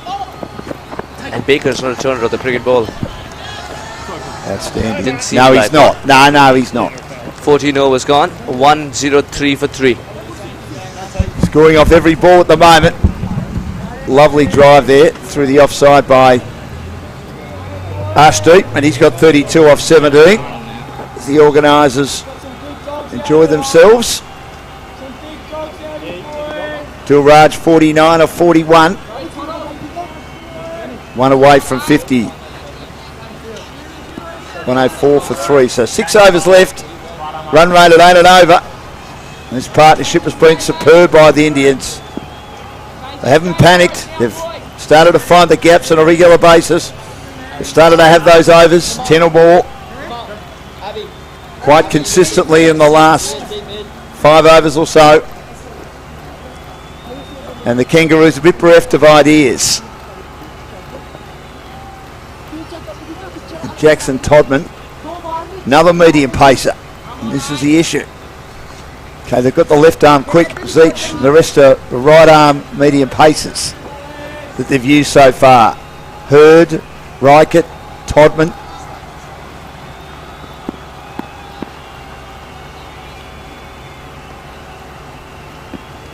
Arshdeep facing Todman, and he drives down to mid-off to bring Dilraj on strike, looking for his 50. 33 off 17. Stay patient here, Ray. Who's going to crack first here? Who's going to crack first? It's 3 for 105. They need 48 of 35 deliveries. Current run rate is at 7.41. Required run rate is 8.23. Dilraj on 49. Flicks that in the air, but safely. Didn't play it all that well. They've got one. And he's brought up a half century with minimal fanfare. 50 off 42. And an incredible strike rate now of 114.05. At one stage it was 0 off 15. Great innings by Dilraj Singh. He just popped that on the onside. There was a gap. As again, a Yorker legs ball by Todman is dug out by Arshdeep, and they get another run. They're just scoring, as I keep saying, of every single ball at the moment. Suhas, the Australians just need some dots and can't find one. 46 or 33. Who's the bowler that they're going to attack here? This partnership of 63 at just 35 balls is come up a great time for the Indian Tigers. 49 of which was contributed by Dilraj Singh. 29 is 16 for Dilraj Singh. 34 by Arshdeep. There's a dot ball. Rare. It's good to see that it's rare, because at one point it was ubiquitous. With Dilraj starting, the way he's covered up it's a lesson in self-belief for everyone. 3 runs to the first 4 balls. Yep. And that's from the middle of the bat. Man in the deep, a spectator indeed, Dilraj Singh. Well, he's in a hurry to finish it off, it seems. What a shot. Terrific pickup. Shot of the day. That was a great shot, that. You're right.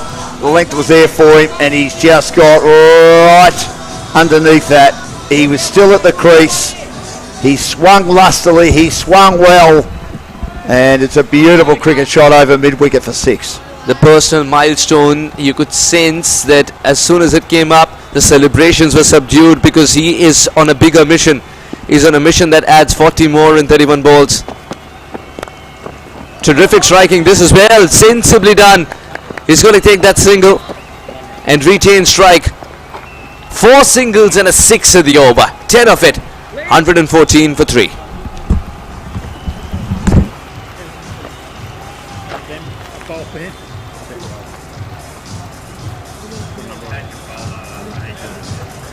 So 5 overs remaining. They need 39 off 30. It's just got away from the Australians. It's not over yet, but they just need an over where it's 4 runs from it or 5 runs from it, just to get that run rate up, because at the moment the current run rate is 7.6 and the run rate required is 7.8. And here's Baker coming into the attack with his towel. He's trying to dry that ball furiously. And we'll see what he can do here with these slow mediums or slow bowling. I think he's going to try his leg spin again. He uses a bit of wrist, but the ball doesn't turn. Usually chooses outside off. Look how ready Dilraj is. Well, they need to slow it down a bit. Let's see. And it's a full toss. Flicked away through the onside. Out to mid-wicket.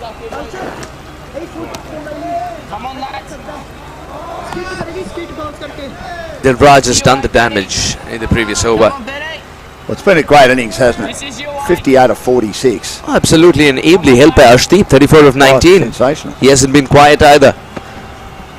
Now they need to put the finishing touches. They've got India back into this game because there was a stage when 9.2 and over.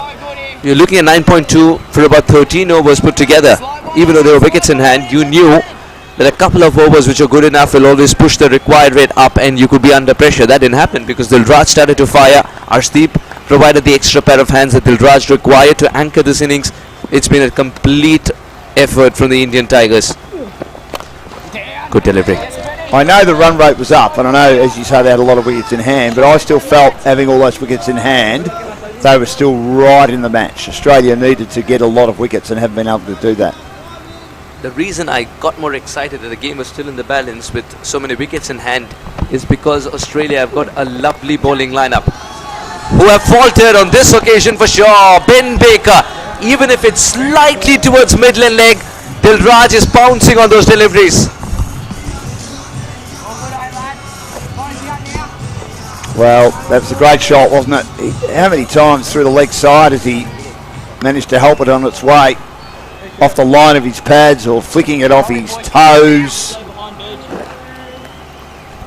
Finding the aerial route, but always landing it safely in front of fielders. Coach Sharat Lumba, extremely cool. You never see him under pressure. 120 for 3, Indian Tigers. 6 runs of the over so far with 2 more to go. 33 and 26, the equation's under control as far as the Tigers are concerned. That's gone through as well. That's gone through despite a dive. Man in the deep keeps it down to 2. Dilraj is playing a sensational innings this. A change in bat required, he says.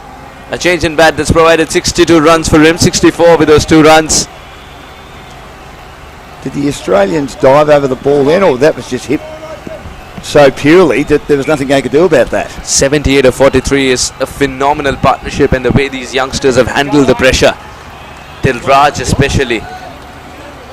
None in 15 deliveries. 64 of 49. Those 15 deliveries, well, that's the investment. Now reaping the reward. I think he was very clear. He was very clear what his role was. And that's the clarity of roles that will only come if the management gives you that. It was about getting in, wasn't it? Oh yes, this could be more runs. A couple more as the due is the 12th man. You can see the look on Ben Baker's face, and he's frustrated. He knows this is slipping away now. 29 needed off 24. It's almost at a run of ball, and that's come very quickly because of all these overs that have gone for at least 10, if not more than 10, and there was exactly 10 from that over, and there's been a lot of those consecutively for the Indian Tigers in this run chase, which was going to be 153. I think Baker bringing himself on was frustration and not tactics. What would have been the thought process behind bringing himself on? Slow it down. They've got too many of the same sort of bowlers. Yeah, perhaps slow That's it their down. problem. They needed to find a spinner. I mean, the Indians used 9 bowlers today. A lot of it didn't work. A lot of them were spinners, but it was all about trying to slow the game down a bit. Yesterday, when the Pacers were very handy, they looked a different side altogether. Today, despite taking early wickets, remember that, they have been all over the place because the middle overs belong to Indian Tigers. The Tigers were able to hunt, and talking about this partnership, they are hunting in pairs. They just haven't been able to get both aspects of their game right on the same day, the Kangaroos. Their bowling was great yesterday, their batting disappointing. Their batting was pretty solid today, and their bowling leaving a little bit to be desired. So we start the 17th over. And Arshdeep will be facing Zeechers back in the attack now. And it's Yorker length, but he digs it out cleverly. Gets one. They'll come back for two through mid-wicket. And they make it comfortably.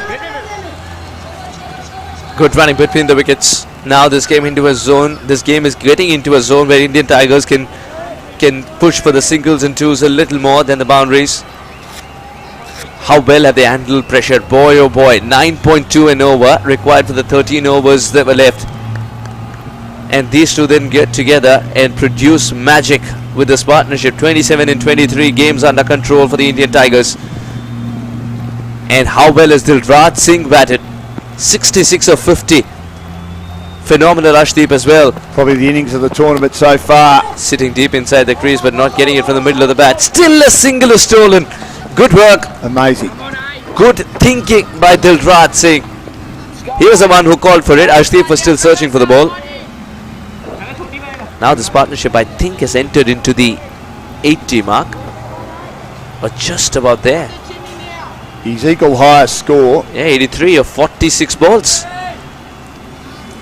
Almost half the time taken to produce those runs. Phenomenal indeed. So Zeech in again. And the slow one, that was a good one. But he's seeing it so well, isn't he? Playing well, just the turning of the wrists as he flicks it around the corner. Just love the fact that Zeech is bowling those slower Yorkers. It's a good delivery. But it's just that the game is getting into a zone where the Indian Tigers are not taking that much risk. Hence, that delivery was negotiated nicely. Had it been a bigger back left and 9 and over required at this stage, you never know. That would have been a wicket-taking delivery. Henry Zeech.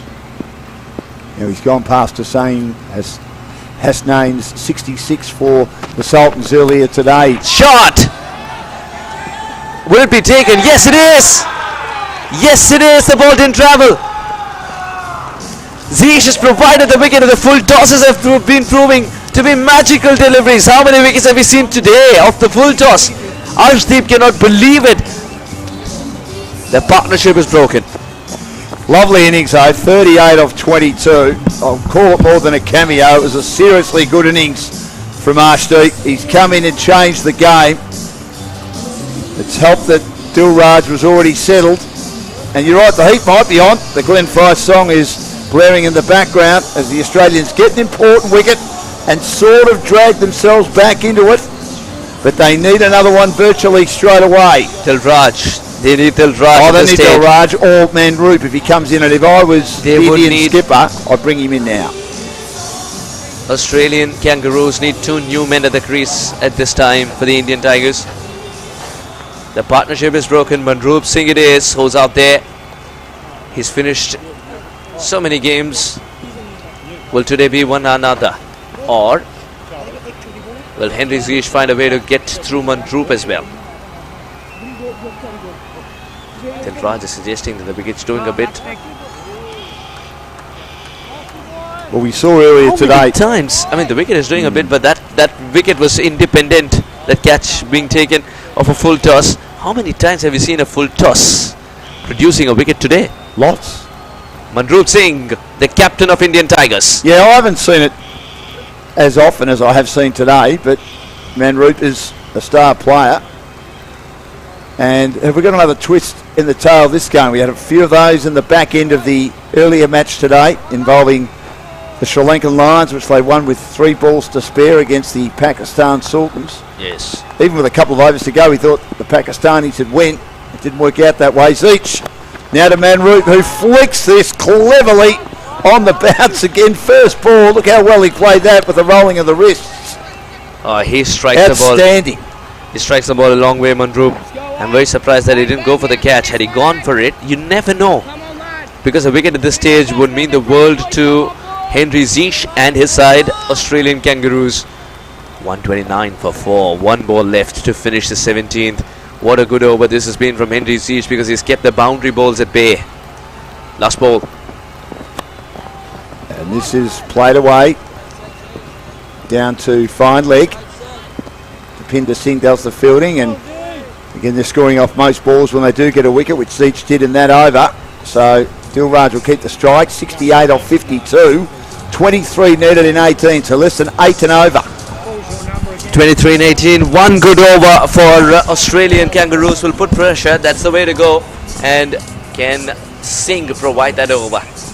One miserly over and a wicket. Yeah. This is what they need in this over.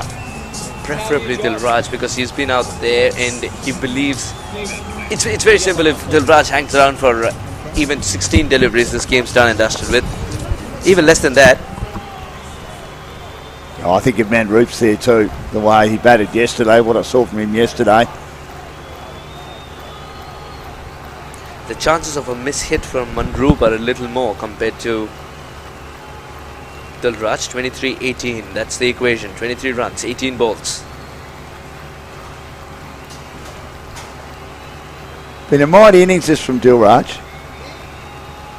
Couldn't see it early days, but you know your cricket, great man, Suhas, because you said that Saeem batted like this yesterday, didn't get anywhere near as many runs for the Sultans as Dilraj has got. But he paced himself and got going. And he drives down the ground on the bounce. He didn't know where that ball had gone. Depinder Singh, he was looking around to see where Manroop was, and then he fumbled it, but it was a good piece of fielding because that was hit pretty hard. A Yorker length ball. And it's a dot ball, which is what the Australians need. 23 required of 17. 4 for 130. Another dot ball is vital here. Beaten outside the off stump, Peel for a catch behind. Certainly McAllister was keen, and Depinder only went up when Curtis McAllister asked the question. And I don't know how serious the appeal was, but that's 2 dot balls in a row. Again, the slow one. And he played underneath it, a rare miss for Dilraj Singh. He's just about scored of every ball once he got going, and he now practices the shot and is a bit annoyed with himself. The cross seam delivery coming up. Yes. The slower deliveries have been working, but not on that occasion. There is a sweeper in place though. A single. And a no ball. Oh, now. That's a good delivery, but the front foot of the bowler, that has been the problem. Look at that. I think Manroop was able to give that a no ball before the umpire did. Well, that's why I thought, hang on, Manroop's called that, and then I've only realised it was a no ball when Steve, the umpire, called it. So we've got a free hit at the worst possible time for the Australians. They've given away a couple of runs. The only good news that Australian Kangaroos can find at this stage is that they can change the field for Manroop. And Manroop is a new man in Manroop's mind. He is going, this is the best opportunity to get into the groove. Here's a ball that cannot get me out even if I mishit it, or if I don't and it hits the stumps. Only wrong calling can get him out. Big swing and a miss. Good work by Singh. Survives the free hit. Bar that no ball, which has been a pretty good over from Depinder Singh. He was trying to swing everything at that, wasn't he? Oh yes. Steve's got quite a style going. There's a bit of Billy Bowden in him, Rudy Kurtzen. He used to drive me mad with that finger from behind his back. Used to take half an hour to give the decision. Billy Bowden with the crooked finger. It was ridiculous. Singh. Oh, that's it. Man in the deep. Man in the deep is not going to get there. It's travelled the distance too. Manroop has extinguished the pressure that was brewing with that 6. Great shot. The crowd's loving it.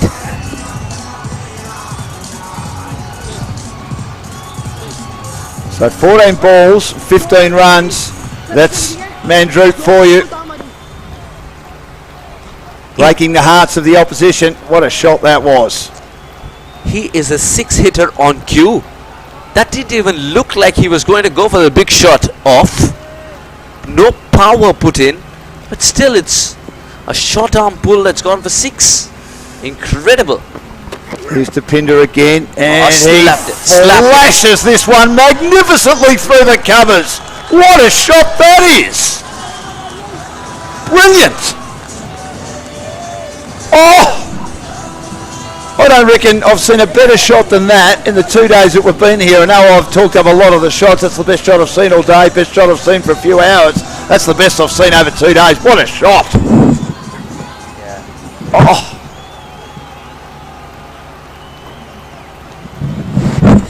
He has flashed at that, and it's taken off.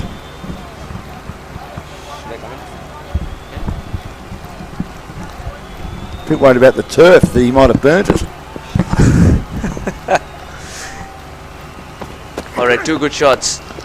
Here's the third. That's through the gap as well. No point chasing it. It's gone for 4. This one was pure authority. What it is about starting him off. 6-4-4. What a way to finish the over. Dupinder Singh had no clue where to bowl to Manroop Singh. 15 of 5.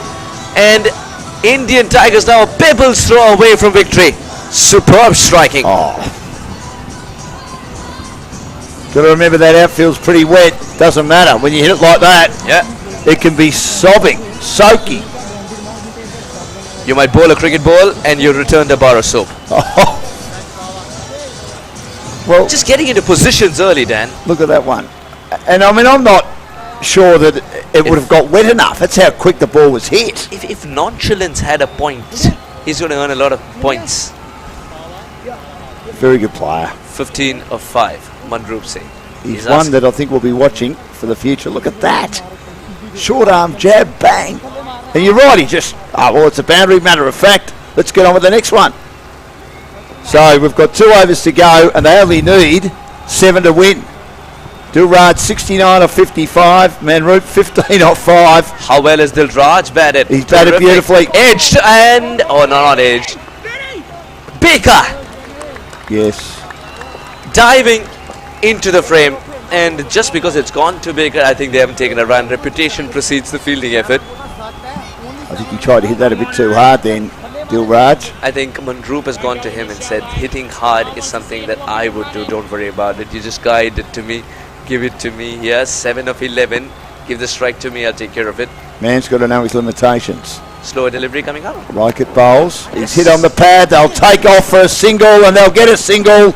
Good effort to try and hit the stumps from close up by Reichert, but Manroop's happy with that. He gets the run he needs, and he can nearly finish this off with a 6. Why not? Get the replay. It's a clean, not a clean pickup. Had it been still, he would have made it, I feel. It would have been touch and go.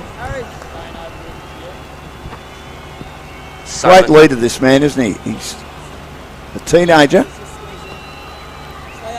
Just been so impressed. He didn't bowl outstandingly today, Manroop, but he still tried to mix his bowlers around to ensure the Australians didn't settle. And he's come in here and just put it beyond doubt. Absolutely, never have after he's come in. Slower delivery coming up, and big swing and a miss. Well done. Talon Reichert, the idea is to keep it away from the reach of Manroop Singh, who's clobbering the cricket ball. He's asking if it's a wide ball. No. That it isn't. Well, it isn't. That isn't. Talon Reichert. The slower deliveries are coming out of the hand beautifully for the youngster.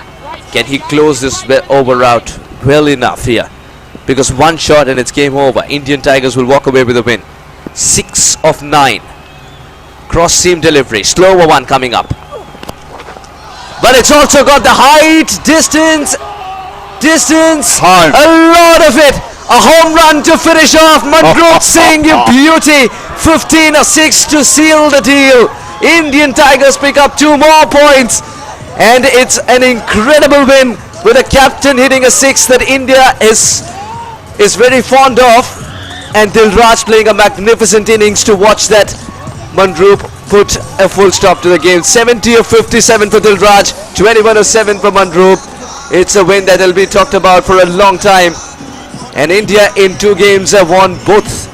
Indian Tigers roaring proudly. Well, with an over left, they've done it quite comfortably in the end. I thought the Kangaroos were pretty competitive, but in the end they didn't bowl as well as they would have liked in the middle overs and started to leak too many runs. And the Indians started to need 10 or 11, 12 and over, and they got them comfortably. Dilraj magnificent. You have to remember he was none of 15, so he made 70 off the next 42 balls to be an unbeaten 70, and I think wins man of the match. Mandroop got a couple of wickets early, 2 wickets in the first over. And then, of course, he's just come in at the end and gone bang. 21 off 7, a strike rate of 300. And the Australians, well, they can't make it now. They've got one more match to go. There'll be plenty of pride in this Australian team when they take on Sri Lanka in the first match tomorrow. The Lankan Lions, who must win to stay in the race. And then it's Pakistan and India on Saturday night. And look how delighted the great man is, Manroop Singh, after he hit that 6. He knew as soon as he hit it, it was 6. And a very, very good win by the Indians. Dilraj 70 not out, Manroop 21 not out, and who can forget the great innings by Ashdeep as well. This is phenomenal to watch. The young Turks getting an opportunity, flying all the way to Australia and now making it count with magnificent performances like these. Dilraj Singh 70 of 57. He'll be very proud of the little star that'll come along with it, saying he's not out. And it's the captain who's been absolutely brilliant, 21 of 7 to put the finishing touches to the beauty that Dilraj Singh has created, the architect of this run chase. And we mentioned Ashdeep Singh, 38, strike rate of 165. He was brilliant. And even when Dilraj was still struggling a little bit, he was the one that got going. Zeech, 12 dot balls, 1 for 21, bowled well again. Deepinder Singh, expensive of his last over, 1 for 28. When the great man came in and took the game away from the Australians in the second last over of the innings, even though there was still 1 over left after Talarikat's last over. He took 1 for 22, but they just in the end didn't bowl in the right spots like they did last night. And the Indians were able to score a bit too freely. And it looked like there wasn't a right spot that existed on that surface for Manroop that you can bowl to or bowl at. No, he was great, Manroop. And as I say, he took Deepinder Singh out of the contest in that 18th over, which ended up being the second last over of the innings, as they won with 6 balls to spare. So great victory for the Indian Tigers, Suhas. And, well, they've got Pakistan, the Sultans tomorrow. Should be a great game. Yeah, the match summary. It's going to be a great game for sure, Dan. 152 for 6, the Kangaroos. With Ali Nasser's 42 of 35 and Harry Sipple's 37 was brilliant to watch as well. Baker, I thought, was magnificent in the beginning.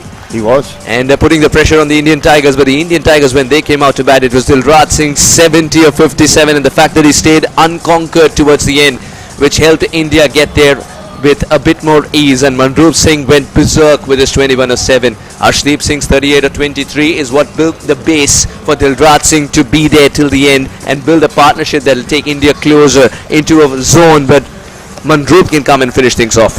And Pratham Pal Singh 1 for 7 off 2, bowled well. And obviously Kalon also bowled beautifully as well. So he got a couple of wickets. So they're all doing their job and they're in very good form. If someone doesn't get you, someone else will. So they're all producing at the level that they need to produce at. Suhas will go out and get some interviews now, speak to the 2 captains. No doubt a deflated Ben Baker, but I thought the Kangaroos a lot more competitive tonight. Just didn't bowl as well as they would have liked in the last 10 overs of the innings. And the Indian Tigers get home by 6 wickets with 1 over to spare. After the Kangaroos batted well to make 152, they ended up finishing with 4 for 153. Dilraj 70 not out, and Manroop explosive, belligerent, dangerous at the end, unbeaten with 21. We've got 2 more games in the round robin tournament to go. Australia, the Kangaroos will take on the Lions of Sri Lanka tomorrow, who must win to stay in the hunt. And then Saturday night, the big game. It's always big when India play Pakistan, especially in cricket, no matter what form, no matter what format it is. And it will be the Indian Tigers and the Pakistan Sultans tomorrow night before the big final on Sunday. We look forward to your company then as we now go down for the post-match interviews with Suhas, with the 2 captains, and the man of the match likely to be Dilraj Singh of the Indian Tigers.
Australian Kangaroos and the Indian Tigers, a game to remember for a long time here in ACL Under-19. Let me quickly introduce you without further ado to the post-match presentation party. We will have Alec, the president of Noosa Cricket Club, giving away some silverware very, very soon. It's time to talk to the captain who came second, Ben Baker, the captain of Australian Kangaroos. Ben, well, you called the right side of the coin to start with. Was it enough runs on the board? Did you think that? Yeah, look, at the halfway mark, I was happy with the total we had on the board, and even, you know, halfway through their chase, I thought we were in a great position, but to Indy's credit, they stayed in the game and, you know, came out on top in the end. Today the problem was the Pacers didn't pick up wickets, but they bowled decently to start with. You had a couple of good wickets, and then that partnership takes it away from you. Yeah, that partnership through the middle was really key for them and kept them in the game towards the end, and that's the key in T20 cricket. If you're in the game in the end, then, you know, it's anyone's game. Were you searching for a spinner sometime? Yeah, a little bit, but no, I was happy with what happened. We mis-executed a little, but yeah, look, that's T20 cricket. A lot to learn from this game as well. All the best for the next one, which you will be playing for Pride. Thank you very much. Ben Baker, the captain who came second.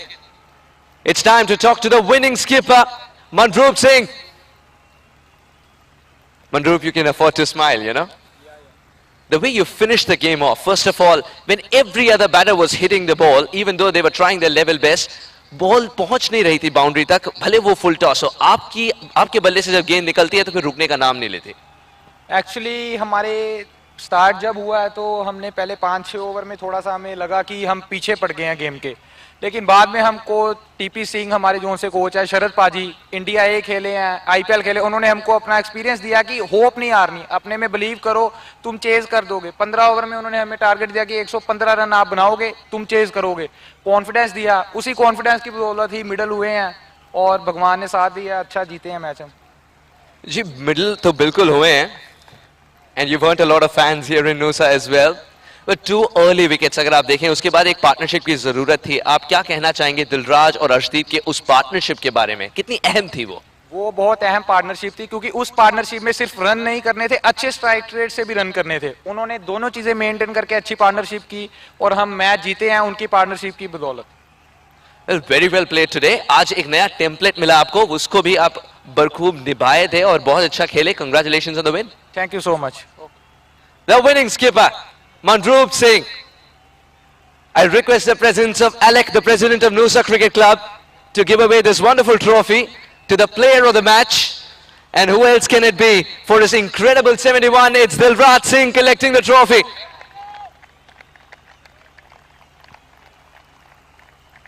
Dilraj, phenomenal performance. I mean, getting 9.2 and over when 2 wickets are down and suddenly Arshdeep is a new man and it's not easy. What was going through your mind at that time? 13 overs, 9.2 required every over. It was definitely hard at the start where we had few maidens overs and the game got away from us. Well, me, Arshdeep and our captain really played well and dug it out at the end. You took a bit of time to get going. Do you always have the self-belief that you can cover up? Yes, that's mainly my game, starting slow and then reaching up to my balls. Did you target any bowler at any point of time? In the middle overs, we had to go for it. I mean, they bowled to us, they bowled very well as well, but the bad balls came, we put them away. I'll tell you what, when you're batting with a captain, it becomes easier, doesn't it? Yes, especially with the team, the coaches, especially our captain as well, all reaching for us and backing us up, which really helped us. Were you waiting at any point of time to get the ball as well from the skipper? Skipper, I'm here. No, I got one bowlers, other bowlers as well, there's the good, and it's amazing where the team is coming from India with high standards, which is really good. Incredible performance, 71, and what's more satisfying for you is the little dot and star alongside it remaining not out. Very well done. Thank you, thank you, thank you. There it is, it's Dilraj, 71 not out, which sealed the deal for India, and of course Manroop coming in and finishing off with his 21 of 7. That's all we got for you from the post-match presentation. We'll meet you tomorrow with another exciting double-header at the ACL Under-19.